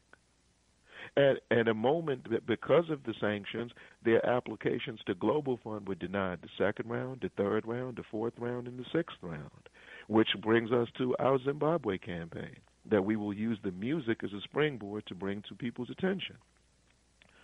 We're calling for a project named after Che Guevara, as this is the 50th anniversary of his assassination, and a brother that y'all may not know about named Samuel Paranyatwa, who was the first indigenous Zimbabwean doctor in the history of that country, who was the vice president of the Zimbabwe African People's Union, the first liberation movement in that country. And we're saying that we need to send medical supplies and medical equipment to the Cuban doctors in Zimbabwe who have been there, and that way we can continue to support Cuba's work in Africa. And this is a challenge to many folks who, for some reason, have the same disposition, even though they will sing Cuba's praises, sing Venezuela's praises, sing Palestine's praises, sing Bolivia's praises, sing Venezuela's praises. I said Venezuela earlier. But when it comes to Zimbabwe, that's where they begin to retreat. And this is part and parcel of white liberals still going through their white supremacist and racist withdrawal because of the disposition of growing up under colonial rule, growing up under capitalist rule, growing up with the slave mentality. They have the slave mentality too, meaning that for them it's their divine right to rule the world, conquer the world, rape the world, plunder the world, exploit the world's resources, both human and material. So we're saying that if you're not concerned, if you're not involved, once again, this is a workstation. If you're not involved in building bridges between Zimbabwe and Africans all over the world, go and find something else to talk about. But if you are curious, if you want to help, the Congressional Black Caucus is right here. Every one of them voted in favor of the sanctions. Not one of them voted against them. They also voted against anything that deals with Africans within their own district, which exactly. raises the question. And we make the ties. We make the ties. That's what we got to do. But raises the question. I think we have to. I believe, and I understand what you're saying as far as the workstation, but I think we have to drill down a little bit more in order to identify why some of us, and let me include myself as far as those who may be just riding by and not putting out the work, even though, some of us can claim that we are doing work. Because it seems, I remember when you talked earlier about the brother Kwame Ture, one big thing that was occurring in the 80s and from the 70s through the 80s in D.C. was African Liberation Day. That was a major and this challenge. And this year we organized. We had a play. We had our play, the only adult play our theater company has ever done. We did a play called Gorillas, Mothers, and Wives, and that was about the women of Eritrea, who have the highest level of women's participation in the guerrilla struggle in modern history, not just African history, 33%. And then for those who say, well, what about here? We had a play with the children called The Sisters Who Fought with Their Pens. And it highlighted the work of Margaret Walker. It highlighted the work of Jessie Redmond Fawcett. It highlighted the work of Tony K. Bambara. As a matter of fact, we reenacted the bombing of Move because Tony K. Bambara did the best, in many people's opinion, the best documentary on Move. So we highlighted the work of Eugenia Collier. So that's what we did because we recognized that using the platform of children's theater, we can begin to restore the dignity to African Liberation Day, because the thing that's I'm gonna call it curious to me, and want us to hopefully unpack it in a few minutes we have or whatever. It's the point of, because it seems that and you had mentioned again earlier about generational, right? Mm-hmm. After that, at a certain point, especially during the 90s, War around the time of the Million Man March, the participation of thinking globally in relationship to African liberation was lost, and it became more narrow. So my question to you is your observation of what occurred, because that seems to be what we're trying to do now, and we're asking. It didn't. What it was. I mean, it's a question of people have been working. I mean, I came of age in the 1990s, so I was involved in the Million Man March, and there was a Pan-African and international component of that. But it's not. A lot of people don't know about that aspect of it. When we dealt with our work, the children of the 90s, when we shut the country down over the Rodney King verdict, we let it be known it was in harmony with the work being done in Africa against U.S.-installed, European Union-installed military regimes. And in the 90s, we came of age. And then in 1998, I was in a group called the Pan-African Student Youth Movement. We created a military project in tribute to Dr. King and the Most Honorable Elijah Muhammad. And we used that as a platform to connect with Africans in Puerto Rico who were dealing with the military base in Vieques. We went down to Panama and met with the Africans in Colón, 2 hours out of Panama City, who gave us, who were talking to us about the environmental disasters of the remains of Agent Orange that the United States government had stashed in Panama, and the impact it was having in the African communities in Panama in terms of health. We're dealing with the U.S. military base in Libya. So the work was going on. It just wasn't being highlighted. In 2000, we formed a pact. We organized a sit-down between the National Union of Eritrean Students and their Ethiopian counterpart to talk about a youth march in Ethiopia and Eritrea that would go between the troops. In 2001, around 2001, that's when we became involved in Zimbabwe work. We were doing work with the Africans in Colombia, the first student organization created in Colombia of Africans called Afro Red. Oh, no. So the work never stopped at all. It's a question of work that gets visibility. But we must make a distinction between visibility and impact. And that's why. And that's why. And let me because I understand what you're saying. And excuse me, Elliott. I just wanted to. Yeah, go ahead. I think that because the context that you're raising is so important, especially from the Liberation Front perspective, and those who are involved. Where are you based at? In Philadelphia, and those who are involved in the Liberation Front. But the question in relationship, like the Council of Independent Black Institutions, when we're talking about the Global African Children's Festival, we know that the council, which were developing those African frame of reference, especially dealing with science, the young people are dealing with science, around the same time, that council of independent African institutions which were really educating and doing somewhat similar what you're doing, and not necessarily with theater, but in relationship to science and math, and focusing them and looking at the continent. I teach in one. I've taught in one of them for 27 years. Roots. I have taught at Ujima. Right. Matter of fact, we sent this information to Baye Kemet, who's based in Trenton, New Jersey, who's the new head of CB. So we're hoping. And one of the groups that appeared with us last year and appears with us quite frequently is Farafina Khan, that was established out of Watoto Shule in Washington, D.C. Right. Oh, no. So and part of that work now, what you're talking about there, is making sure that, and through this process, we want to make our cultural and political expression synonymous. Right. Because one of the things that happens is but first of all, everything comes from culture. Sekou Touré was correct when he said that culture is the sum total of spiritual and material values obtained by humanity throughout its history. So that is to say that with everything, exactly. Liberation itself is an act of culture. But we're saying that, but what happens, though, is people who are very diligent in their cultural habits make some very reactionary political decisions. That's one dynamic. And then another dynamic is you have people whose political expression is forthright, but they're very culturally intolerant. So we have to merge those two disciplines. And I've been spending a lot of time. Matter of fact, the appeal I mentioned before you started talking about Cuba, I was invited to a group that's based in Washington called Appeal Incorporated, which has national support.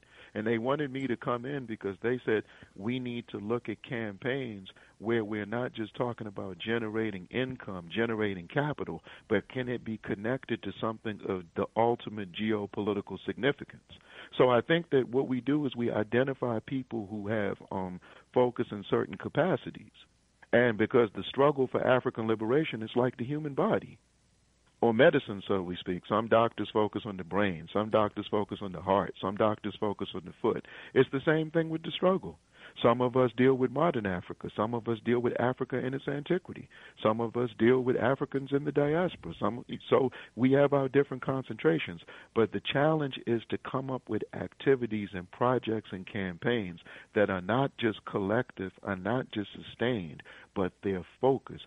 And we want this Global African Children's Festival, as this is only the second year, we want it to be the cultural complement to African Liberation Day. Because when you target children, you automatically going to organize with more women. When you target children, you're going to organize with more men, and men of quality. And what we consider men of quality are men who are in the lives of children, whether it's their own biological children or if they're coaches or their mentors or things of that nature. So what it is when you organize children, the character automatically is mass in its expression, and that's exactly what we're trying to do. That's why when we do this... Go ahead, Richard. Excuse me, brother.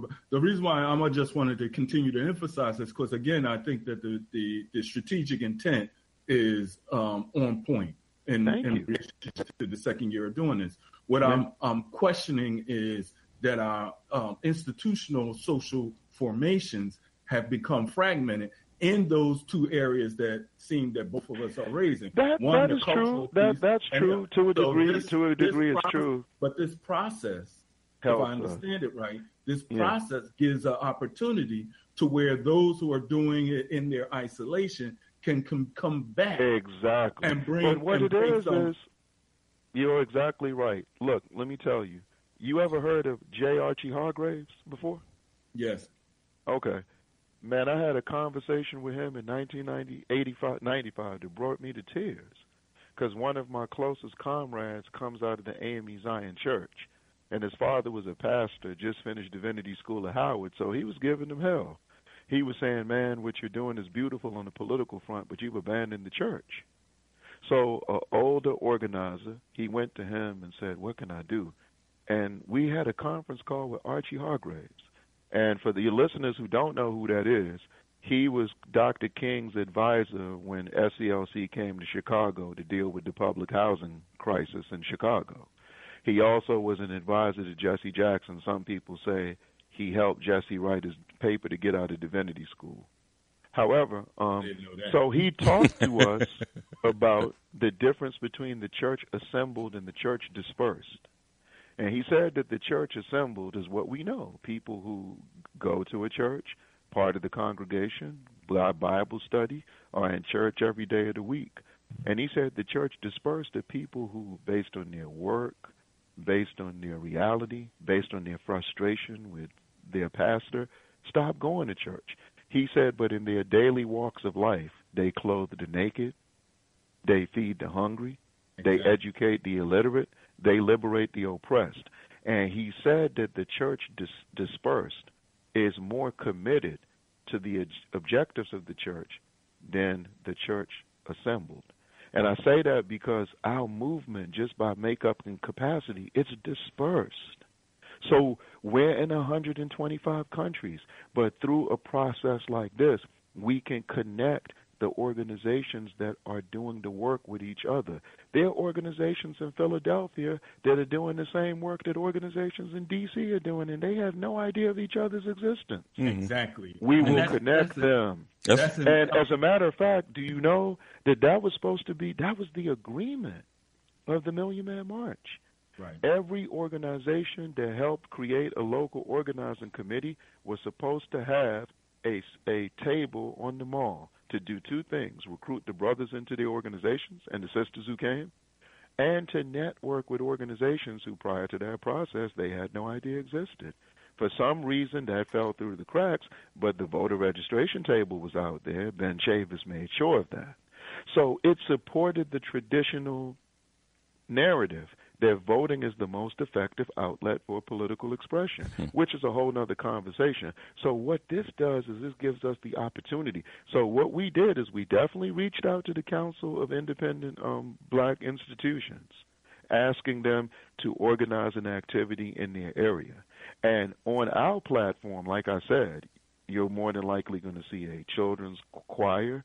You're going to see capoeira. It's not just going to be a mass emphasis. And it's the only event in D.C. where you see all these folks who are working with children together on the same platform. So it has that united front character, because that's all we know. So we have a very strong African United Front leaning when it comes to working in coalition, working in partnership. And you notice we said organizations have the autonomy to organize the event to their liking, based on their needs, based on their realities. They don't have to follow the format in D.C. You want to get some kids out there like we used to do when we were young, shirts and skins, basketball, do that. Double Dutch, do that, as long as it focuses on the African child. And we can use that as a platform to bring a militancy to the narrative that certain formations may not touch, but however they help us. Like, for example, every organization and every community in this country should distribute the research of the Children's Defense Fund. Have you ever looked at it? I've seen it now, dude. I can't recall. It is remarkable. Mm-hmm. They have a breakdown of children who are on school lunch programs, children that drop out, children that get hit by cars. They've got everything about the child. And remember, right now, there are 8,000 children drop out of school in the United States every day. Africans are 800 of the 8,000. So this gives us a chance to say, hey, don't dismiss Sankofa homeschool community in D.C. Don't dismiss Liberated Minds in Atlanta, Georgia. So we bring attention to them. This is what we're saying, so that people can see this. So when the carousel of lecturers come through, especially Washington, you're going to learn. You're going to take a look. You're going to look in the face of the laborers. Let me, because we got at least one or two more before the end of the program. Let's go to 602. 602. Yes, Brother Richard and Brother Elliott. How are you, sir? Brother Obi, yeah. Marcus. Where you at? I'm in Memphis, calling from Memphis, brother. Oh yeah. We need you. Yeah. We need you. No, yeah, brother. Let me. Does Zimbabwe uses U.S. currency, right? They use U.S. currency, South African currency, Chinese currency, their local currency. Yeah, they crack up, messed up the economy. Now let me ask you a question. And the question of land, the land issue. Okay. I know that Zimbabwe had to begin taking back the land, because I think the agreement with England was that England, when they got independence in 1980, England said, "Oh, we're going to buy back the land from the farmers, the white farmers." But the United States, England and the United States. But then they said, "Oh, we got a problem in our economy. We got a recession in our economy, and we can't do that right now." It took them 20 years. No, that wasn't the reason. We know that was their excuse. So Mugabe said, "Look, to hell with that," and started taking back the land. So, and took the land. Now Namibia and South Africa. Yeah. Where do you see they playing into this now? Because they're faced with that same question. In Namibia, first of all, in Namibia, if you remember, in 2003, at a Earth Summit in Johannesburg, is where President Mugabe made global headlines for saying, Blair, you keep your Britain and I will keep my Zimbabwe. Sam Nujoma, the former president of Namibia, he said that Namibia was going to embark on the same campaign. Yep. I don't know. Honesty compels me to say, I don't think they've been as aggressive as Zimbabwe has been. And South Africa, I mean, come on. First of all, no. This is the thing, though. Kwame Ture taught me this, and he told me this was one of my challenges in my 20s. He used to get on me about it. He said, we do not judge reformists by revolutionary standards. We don't judge revolutionaries by reformist standards.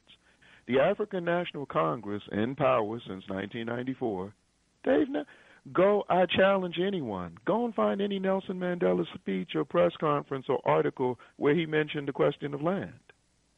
It's no reflection on Mandela the individual. It's a reflection on the ANC, the organization. They were created in 1912, 3 years after the NAACP, patterned themselves after the NAACP, always followed the civil rights movement in this country. Didn't Luthuli have a bus boycott in South Africa after watching Montgomery? So, no, they're not going to. As a matter of fact, that's the reason Mangalizo Sobukwe and the ANC Youth League militants, Limbide, Sebeko, and others broke away April 6, 1959, formed PAC, and had the slogan, Izwele Thui Africa, the land is ours. So the push for land is not going to come from the ANC in South Africa, but the masses in South Africa want the model to be just like the model in Zimbabwe. Because like I said earlier, 68% of the farming in the rural areas in Zimbabwe is being done by women. And we need to use this opportunity to get Tuskegee, to get Langston in Oklahoma, to get Alabama A&M, Florida A&M, North Carolina A&T. They must not only form partnerships with Zimbabwe, but Southern Africa, because 67% of the workforce in Southern Africa, a region of 14 countries, is tied to agriculture. Is tied to agriculture. So part and parcel of getting the sanctions lifted on Zimbabwe is expanding our understanding of Southern Africa, because the dominant narrative we have reduced the history of Southern Africa to the biography of Mandela and the profile of ANC, which means we don't study AZAPO, we don't study PAC, we don't study FRELIMO, we don't study MPLA, we don't study SWAPO, and the others that were the former frontline states. So this gives us an opportunity to correct that. That's why our work with Cuba in connection to Southern Africa is another strategic approach to that, because the reason Zimbabwe has a 97% literacy rate is because 3,000 Zimbabwean teachers between 86 and 96 went to Cuba for training. But my purpose for being on tonight, you in Memphis, brother, identify some folks that work with African children in Memphis. They need to have an event on December 9th focusing on the African child in conjunction with what we are doing in D.C. Please help us find some folks in Memphis. Please help us find some folks in Memphis. We got folks in Birmingham, Alabama. We got folks in Selma, Alabama. And we got folks in Montgomery, Alabama. Please help us find some folks in Memphis. Another thing too with Zimbabwe too is that Zimbabwe is not a poor country in mineral resources. What part of the Caribbean is home to you? I hear the accent strong. I was born in Jamaica. Hey, fine. I'm an African born in Jamaica. We got 3 albums of music we've done calling for the lifting of sanctions on Zimbabwe and the blockade on Cuba. We need more artists out of Jamaica ready to give us fire, you know. You gotta help us with that too. We're gonna talk to you. Hook up with Muta Baruka. We talked to Muta a while ago, but you know they've been trying to drive a wedge between Jamaica and Zimbabwe. They put out this propaganda saying that President Mugabe attacked the Jamaican men, saying you guys smoke spliffs and drink stout all day long. And a lot of people don't know that in Jamaica, the PNP has always supported Zimbabwe, but the JLP hasn't. That is because the labor parties in the Caribbean have always taken their cue from the AFL-CIO in Washington and the International Labor Solidarity Center, which ain't nothing but a front for the CIA. And as a matter of fact, my brother, the show, The Breakfast Club, not Charlemagne and them, but the University of the West Indies, they haven't had me on in 9 years. They tried to put me on with some Zimbabweans that were working, who have a paper in Zimbabwe. It's called the Zimbabwean, and the people who run that paper, their parents were agents and informants for the Rhodesian security forces during the revolution, and they got a paper in Zimbabwe, and they put them on with me. And I said, I'm glad you got them on, because you attack Zimbabwe for not having press freedom. And the guy was like, we don't have press freedom. I said, then how can a pig like you have a paper? You have rats, a family full of agents. Your family worked with Rhodesia, and you have a newspaper. If that's not tolerance of an opposing view, I can't think of another example of that. All right, brother, I got to go. But thank you so much. Marcus, thank you. Thank you for your call, sir. Hey, Brother Obi. Hold on real quick. Richard, we're going to take a brief break, and when we come back, we'll start winding things down. You know, it's an interesting conversation. Yeah. Hey, that was KPFT in Houston calling. But no, man. Thank you so much, Brother Elliott, for this. I'm still here. Yeah, thank you so much for the opportunity. We're humbled, and we hope what we contributed tonight met your standards as a host. Well, listen, when you come on. Met your listener standards. Always when you come. We don't assume that's the case. That would be arrogant of us to do. Always when you come on, Brother Obi, you got a lot of information, man. But you didn't give the callers a chance to ask you some questions, man. You kept going on. I'm sorry. But it ain't no problem. We answered some questions, though. I know it. And Elliott and Brother Obi, because, Brother Obi, I've been working in this field a while, so I understand you would be the second generation that I'm seeing a frontline as a means of global African frontline fighters, right? So I don't have no dreamy notion of what we're dealing with, okay? So, but at the same time, because you're a different generation, you have a different perspective, and that's why I think Elliott plays that piece from Malcolm. So what I'm raising the issue that is critical for us to answer, especially because we sit here in the United States and we consider ourselves as global Africans looking for a global African liberation, that we have to understand why we are not getting the traction or what has occurred, and we know. We're getting traction. Yeah, we're definitely getting traction. But you know what, though? Let me just say one thing about that. Another thing that Kwame Ture taught me, he said, one of the privileges of a fighter that many fighters are not afforded is the privilege of witnessing victory. Let me repeat that. Yeah. So think of, man, look, Josiah Tongogara was the architect of the guerrilla struggle in Zimbabwe.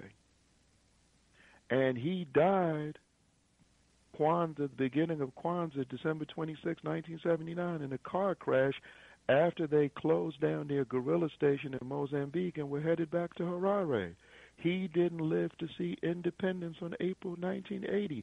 No one fought harder than him for the independence of Zimbabwe. Eduardo Monlane, who trained Samora Machel, was assassinated in Mozambique. He didn't get a chance to see Mozambique gain its independence. And that list goes. Nat Turner didn't live to see chattel slavery defeated. So, no. There are many we don't get a chance to see. And then the other thing, too, is and this is the last example I'm going to use. I met Thomas Sankara's brother at an event in D.C. He said, oh, you're the one that writes the plays of the young people. I said, yes, sir. I said, we got a play about your brother. He grabbed me. You did a children's play about my brother. I said, yes. He said, I got to see it. I said, okay. When he came and saw that play last year, he brought another brother with him. He said, I wouldn't have believed this unless I saw it with my own eyes. So here he was living in D.C. all this time, listening to the radio, being around certain political circles. He had no idea what we were doing. So I'm just saying that some of the best work going on behalf of the people is going on under the nose of the people. But they are demographics of our community that are benefiting from that work and may not even realize they're benefiting from that work.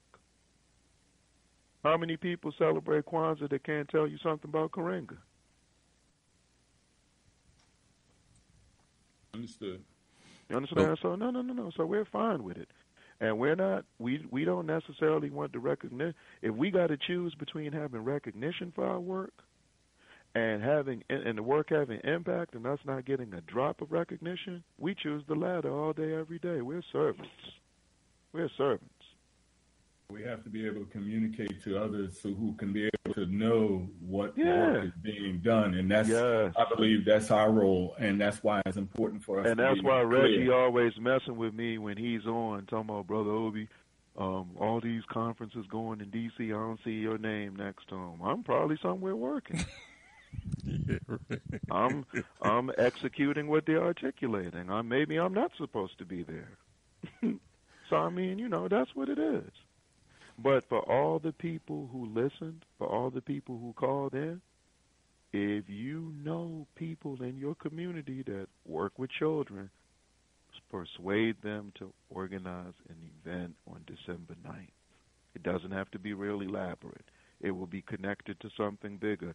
I just got an email from London while I'm talking to you that they're going to have a pre-Kwanzaa event on December 16th, but they're going to let it be known that they're going to bridge the gap with us. So, I mean, we're working, man, just like you guys. And that's why we love you and respect you so much. Brother Obi, I'll be in touch, man. Thank you so much. Listen, before you go, send me, because when you send me a link to the Herald, it's difficult. I can't. Send me the raw copy. Can I explain that to you? No, we'll talk about it, but just so you don't think I'm being hard-headed or being a jerk. Let me tell you what that's about. My objective for sending out the Herald link is to promote the newspaper. The Herald. Okay, I understand. My column. I understand. And many people have never read that paper before, and I think the readership in the United States has doubled because of our column and the way we send it out. Okay. What I think needs to happen, and we could talk about this off the air, I will introduce you online to my editor. And I think that if you form a memorandum of understanding with the Herald, then there may be a way that you're able to do it, because Charlie Cobb with allafrica.com is able to publish the articles with no problem at all. Okay. But Glenn Ford from Black Agenda Report has given the same reason. Oh, okay. So, and I'm not alone then. I'm in good company.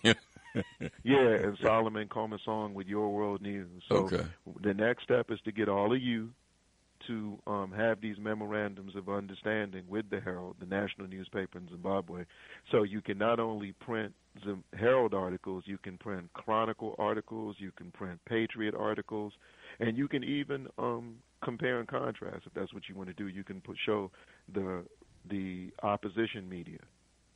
Even though you don't got to do that, the Democratic Party and Republican Party got them covered. Obi, man, I want to thank you for being with us, man. Thank you. And like I said, it's always wonderful, and I love the fact we spread it out, and I just hope I didn't disappoint. And we are looking for you all to join us, man, December 9th. Not in Washington, by organizing an activity where you live at. We love you. We struggle for you. We serve you. Thank you. We'll talk to you soon, man. Richard. Yes, sir. I want to wind things down, but when we come back, we'll spend a few more minutes because I want to kind of reflect on the conversation. That's great. We'll be right back.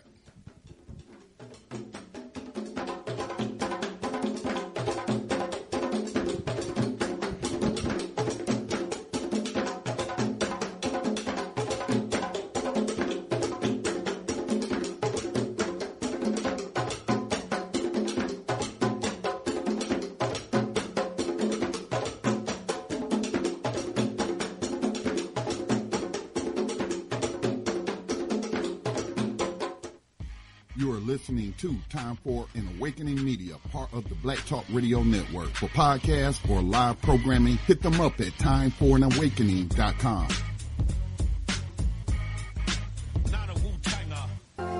All Insurance Incorporated, an African-American owned and operated insurance agency and business for over 20 years, located at 231 Southeastern Road in Glenside, PA, with other offices in Germantown and West Philadelphia. Call now for commercial insurance quotes, homeowners insurance quotes, automobile insurance quotes, notary and tax services, representing over 15 major A-rated insurance companies, offering a discount on all notary services when you call in for a free quote. Call this number, 215-885-2444.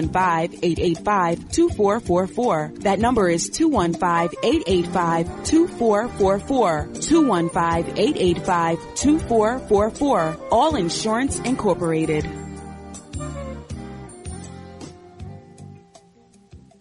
Before your roof becomes unruly, call Dooley. Dooley Brothers, specializing in shingle, rubber roofs, gutters, downspouts, and vinyl sidings. Call for your free estimate today. 215-224-3882. That's 215-224-3882. Dooley Brothers Roofing, the roofing experts you can trust. That number again, 215-224-3882. 215-224-3882. Before your roof becomes unruly, call Dooley. RG Electrical Inspections provides electrical inspections for realtors, licensed electricians, and homeowners. Licensed and insured underwriter, serving Philadelphia and surrounding area. Call today, 484-268-9837. Overworked? Suffering with an underperforming company, headache customer, staff, or vendors? Or are you a startup who wants to get it right the first time and avoid the costly mistakes? We turned a $24,000 a year odd job handyman service into a 7-figure high-end custom home builder and commercial contractor licensed and operating in 3 states. This is just one transformation created for entrepreneurs like you in various industries around the country. Not what you're used to from accounting and business consulting? Well, welcome to New Business Solutions. If you're ready to go beyond advising, coaching, and training and get implemented results, call 301-244-9072. Let New Business Solutions apply the best comprehensive administrative, accounting, operations, human resources, management, sales, and marketing to help you actualize your vision for yourself and your company.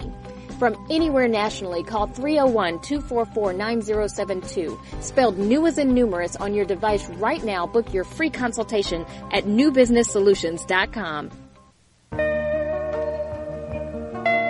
The new age is upon us, and yet the past refuses to rest in its shallow grave.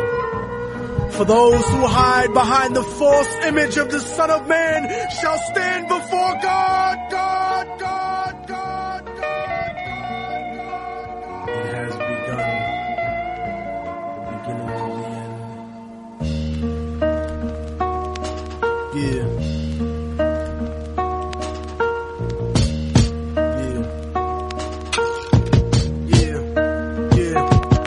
The voice of racism, preaching the gospel is devilish. A fake church called the Prophet Muhammad a terrorist. Forgetting God is not religion, but a spiritual bond. And Jesus is the most quoted prophet in the Quran. They bombed innocent people, trying to murder Saddam. When you gave them those chemical weapons to go to war with Iran. This is the information that they hold back from Peter Jennings. Cause Condoleezza Rice is just a new age Sally Hemings. I break it down with critical language and spiritual anguish. The Judas I hang with, the guilt of betraying Christ, who murdered him, stole his religion, and painted him white. Translated in psychologically tainted philosophy, conservative political right-wing ideology, glued together sloppily the blasphemy of a nation. Got my back to the wall cause I'm facing assassination. Guantanamo Bay, federal incarceration. How could this be? The land of the free, home of the brave, indigenous Holocaust, and the home of the slaves. Corporate America, dancing offbeat to the rhythm. You really think this country never sponsored terrorism? Human rights violations, we continue the saga. El Salvador and the Contras in Nicaragua. And on top of that, you still want to take me to prison just cause I won't trade humanity for patriotism. It's like MK Ultra, controlling your brain, suggestive thinking, causing your perspective to change. They want to rearrange the whole point of view of the ghetto. The fourth branch of the government want us to settle. A bandana full of glittering generality, fighting for freedom and fighting terror. But what's reality? Read about the history of the place that we live in, and stop letting corporate news tell lies to your children. Flow like the blood of Abraham through the Jews and the Arabs, broken apart like a woman's heart, abused in the marriage, the brink of holy war, bottled up like a miscarriage. Embedded correspondents don't tell the source of the tension, and they refuse to even mention European intervention or the massacres in Jenin. The innocent screams, U.S. manufactured missiles and M16s, weapon contracts and corrupted American dreams. Media censorship blocking out the video screens. A continent of oil kingdoms bought for a bargain. Democracy is just a word when the people are starving. The average citizen made to be blind to the reason. A desert full of genocide where the bodies are freezing, and the world doesn't believe that you're fighting for freedom, cause you fucked the Middle East and gave birth to a demon. It's open season with the CIA bugging my crib, trapped in the ghetto region like a Palestinian kid, where nobody gives a fuck whether you die or you live. I'm trying to give the truth, and I know the price is my life, but when I'm gone they'll sing a song about immortal technique, who beheaded the president and the princes and sheiks. You don't give a fuck about us. I can see through your facade like a fallen angel standing in the presence of God. Bitch niggas scared of the truth when it looks at you hard. It's like MK Ultra controlling your brain, suggestive thinking causing your perspective to change. They want to rearrange the whole point of view in the ghetto. The fourth branch of the government want us to settle. A bandana full of glittering generality, fighting for freedom and fighting terror. But what's reality? Martial law is coming soon to the hood to kill yo, while you hanging your flag out your project window. Yeah. From antiquity to the present, our people need to develop a new paradigm. It's time for an awakening with your host, Brother Elliott. Sundays, 7 p.m., Fridays at 8 p.m. for podcasting or live program scheduling. Hit us up at timeforanawakening@gmail.com. Welcome back to Time for an Awakening. I want to thank our guest this evening that spent some time with us, Pan-Africanist playwright and U.S. correspondent to the Herald, which is Zimbabwe's national newspaper, Brother Obi Egbuna Jr. Brother Richard. Yes, sir. You know, before I make some comments on Brother Obi, I just want to say that cut there was dedicated to Veterans Day. I'll leave it like that. Uh-oh. Richard, you know, it was an interesting conversation. Brother Obi's a wealth of information, and sometimes he goes, but when he goes, it's information there. So I don't mind him going. Right. But, you know, a lot of things that were stated tonight, it's good for our people to hear, because you're hearing from somebody that's there in a lot of these countries that have touched the people that sometimes we read about. I mean, his father was, I don't know whether anybody is familiar with the works of his dad. His dad touching the lives of some of the icons, the historical icons that we read about, and his son walking in the same footsteps. The information that's there is priceless, and it can be utilized.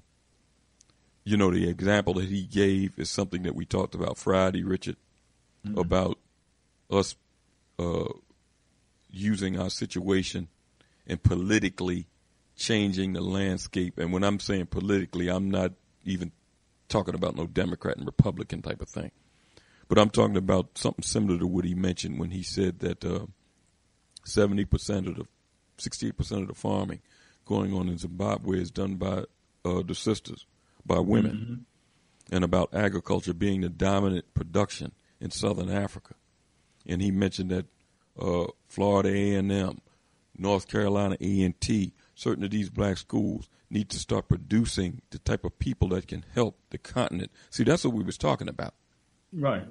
And that's why I like what the project that he's presenting, in the sense of being able to target young people and having them be able, for us to be able to identify what we're doing in relationship to preparing. I think that that word, preparing them as as Africans, because it's only when they're prepared as Africans will they look towards the continent and look at what they're developing in their skills to be able to support, and not just the continent, but to create the relationship. Because this farmland, we talk about farmland here, where we need African children or a generation working the land of what farmers already have, and then that becomes a trade relationship that we can have of different crops going back and forth. Mm-hmm. But we have to prepare those children, and that becomes like the critical component,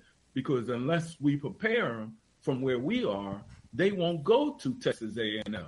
They won't go to Tuskegee prepared to do with that mindset. We have to prepare them for where we are. And that's why I thought that is Global African Child Festival, at least where we're focusing on African children and preparing them.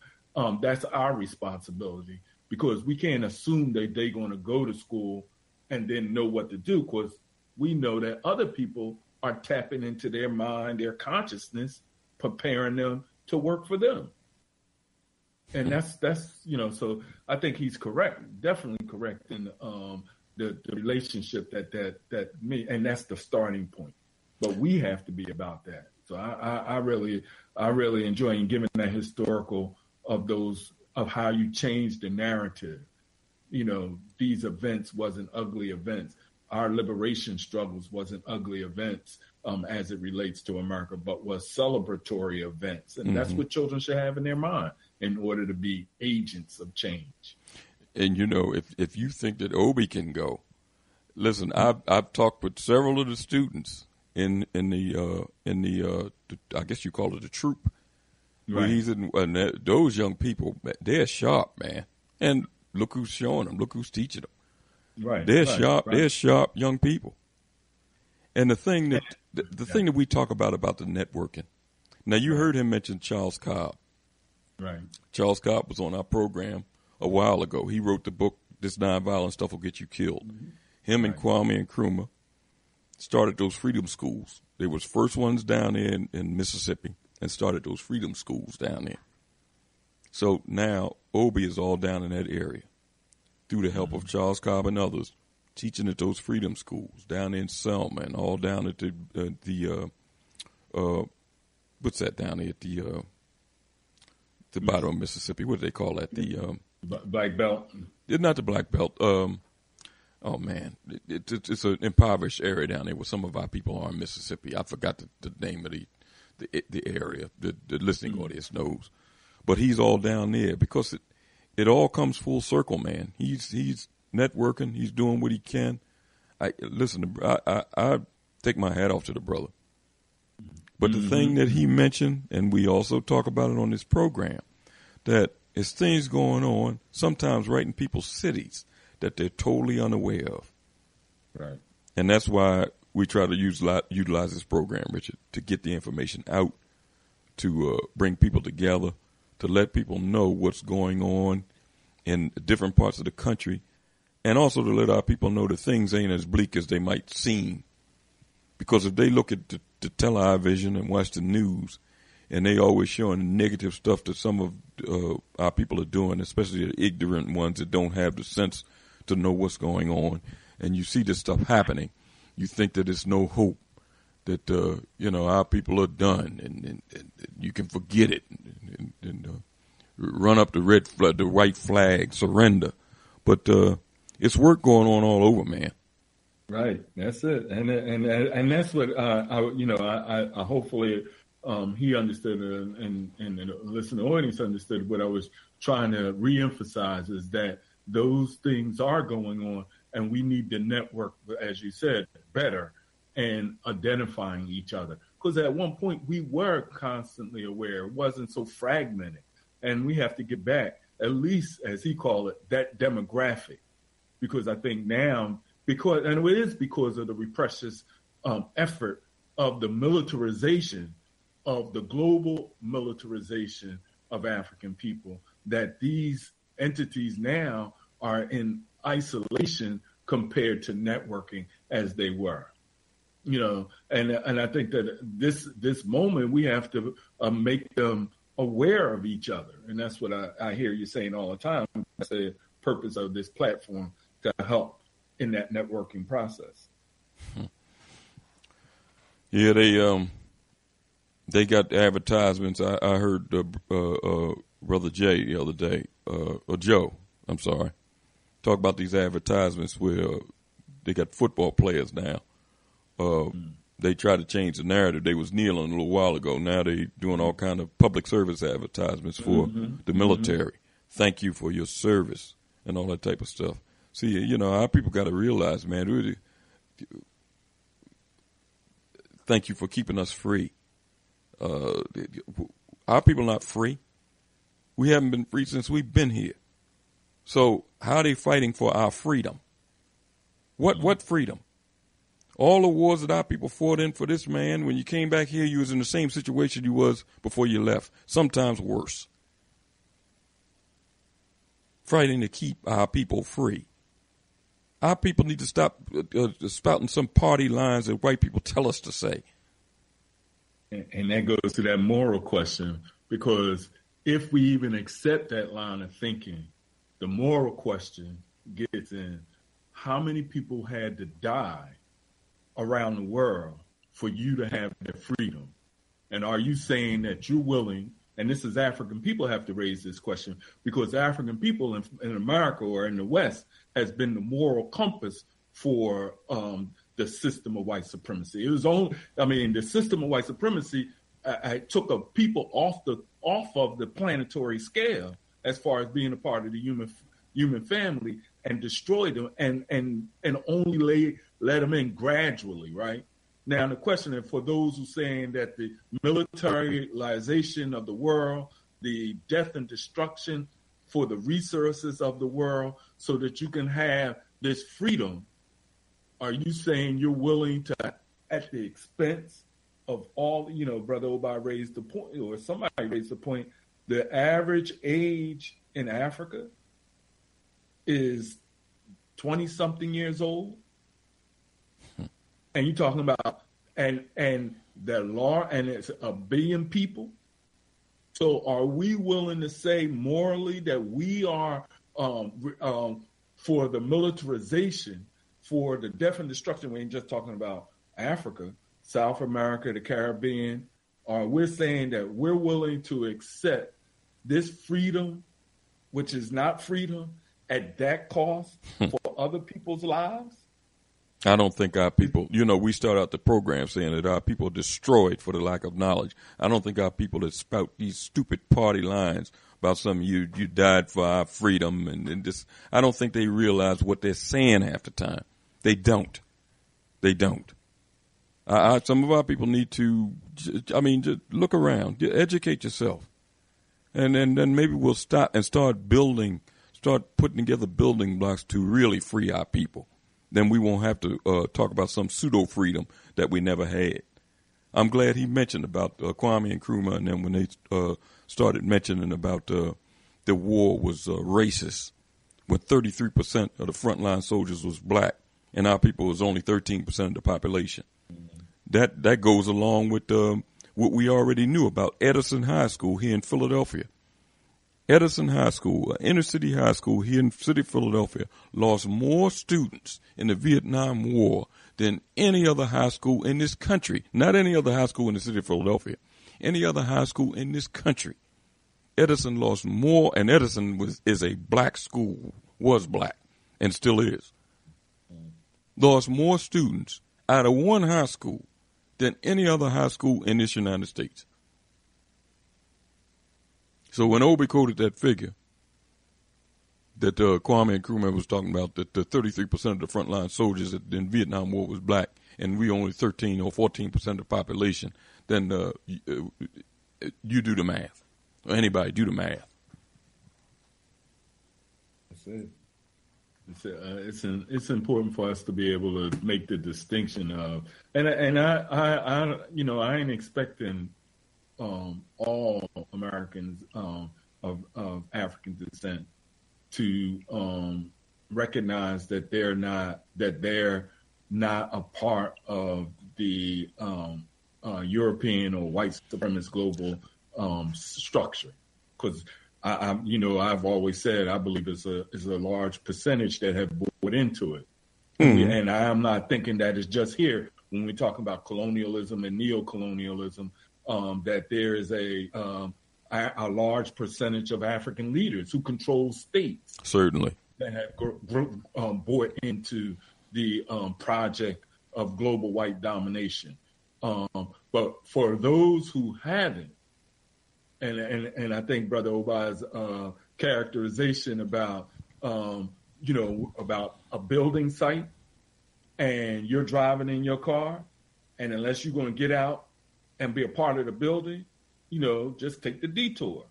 But there's a lot of people who are driving in their car and recognize that the door is open for them to be a part of, which is what they want to do, to be a part of that building process, and that the gate is open for them to come in and pick up a brick. Yeah, it's not closed. Put down a pen.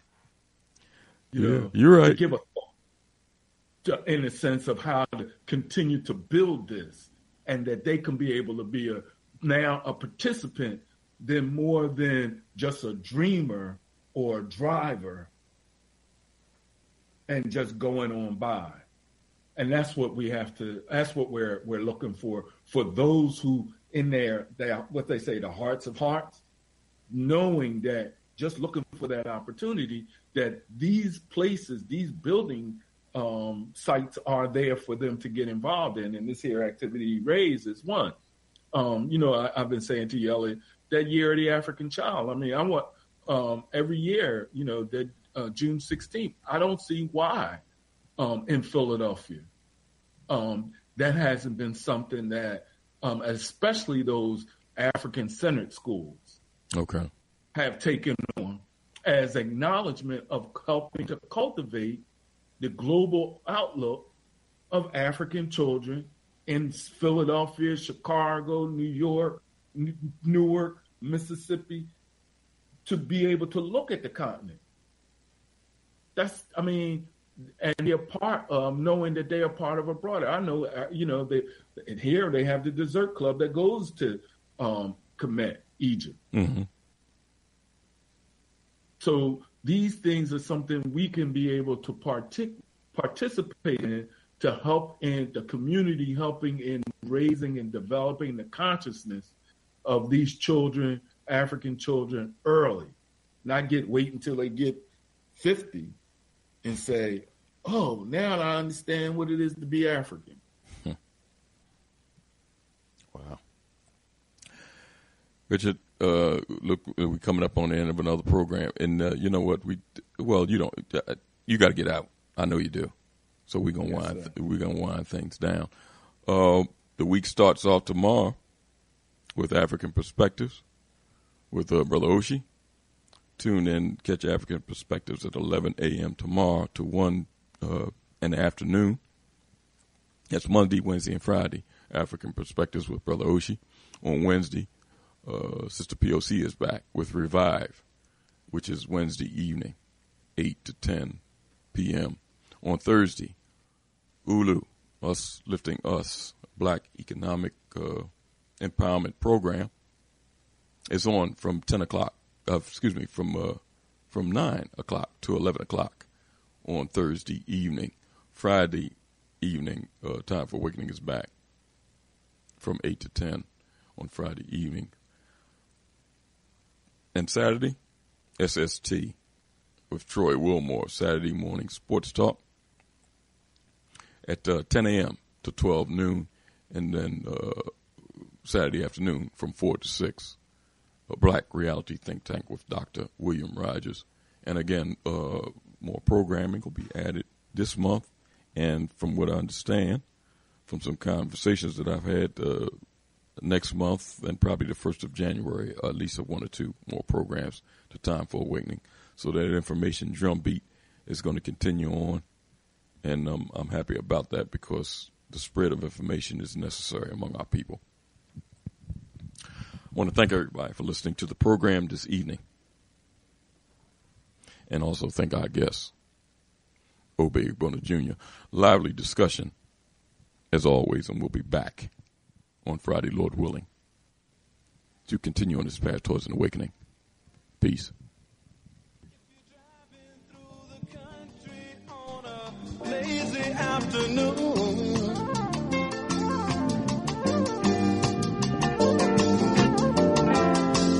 or you're watching your children playing after school.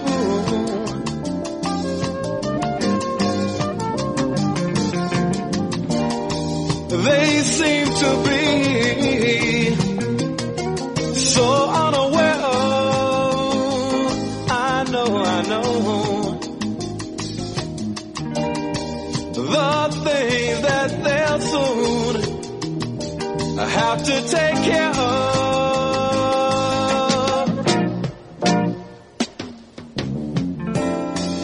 We've got to do something, yeah, to save the children.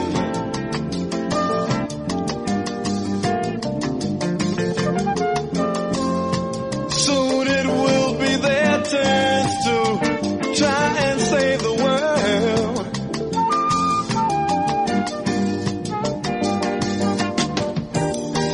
Right now they seem to play such a small part of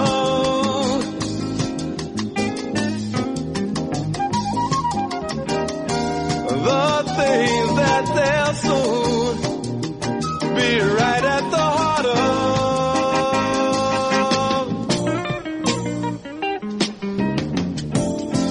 My little Tommy, he said he wants to be a fireman.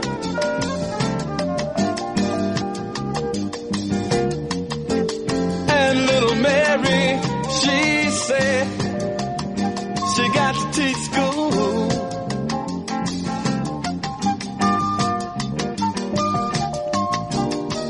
If we know, all we say we know about the problems,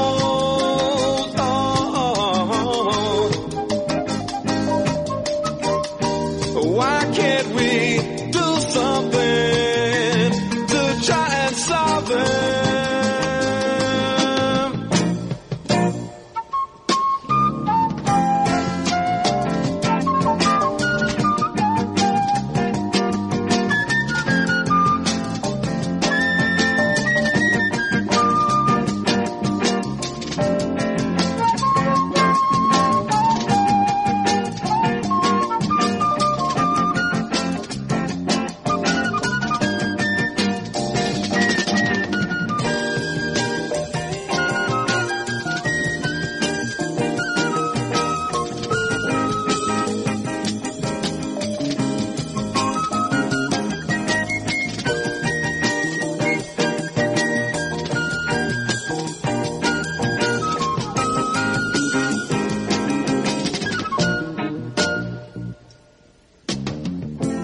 We've got to do something, yeah, to save the children.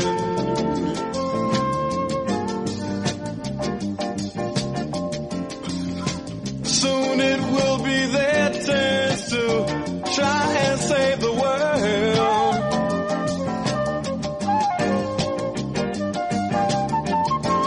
We've got to do something, yeah, to save the children.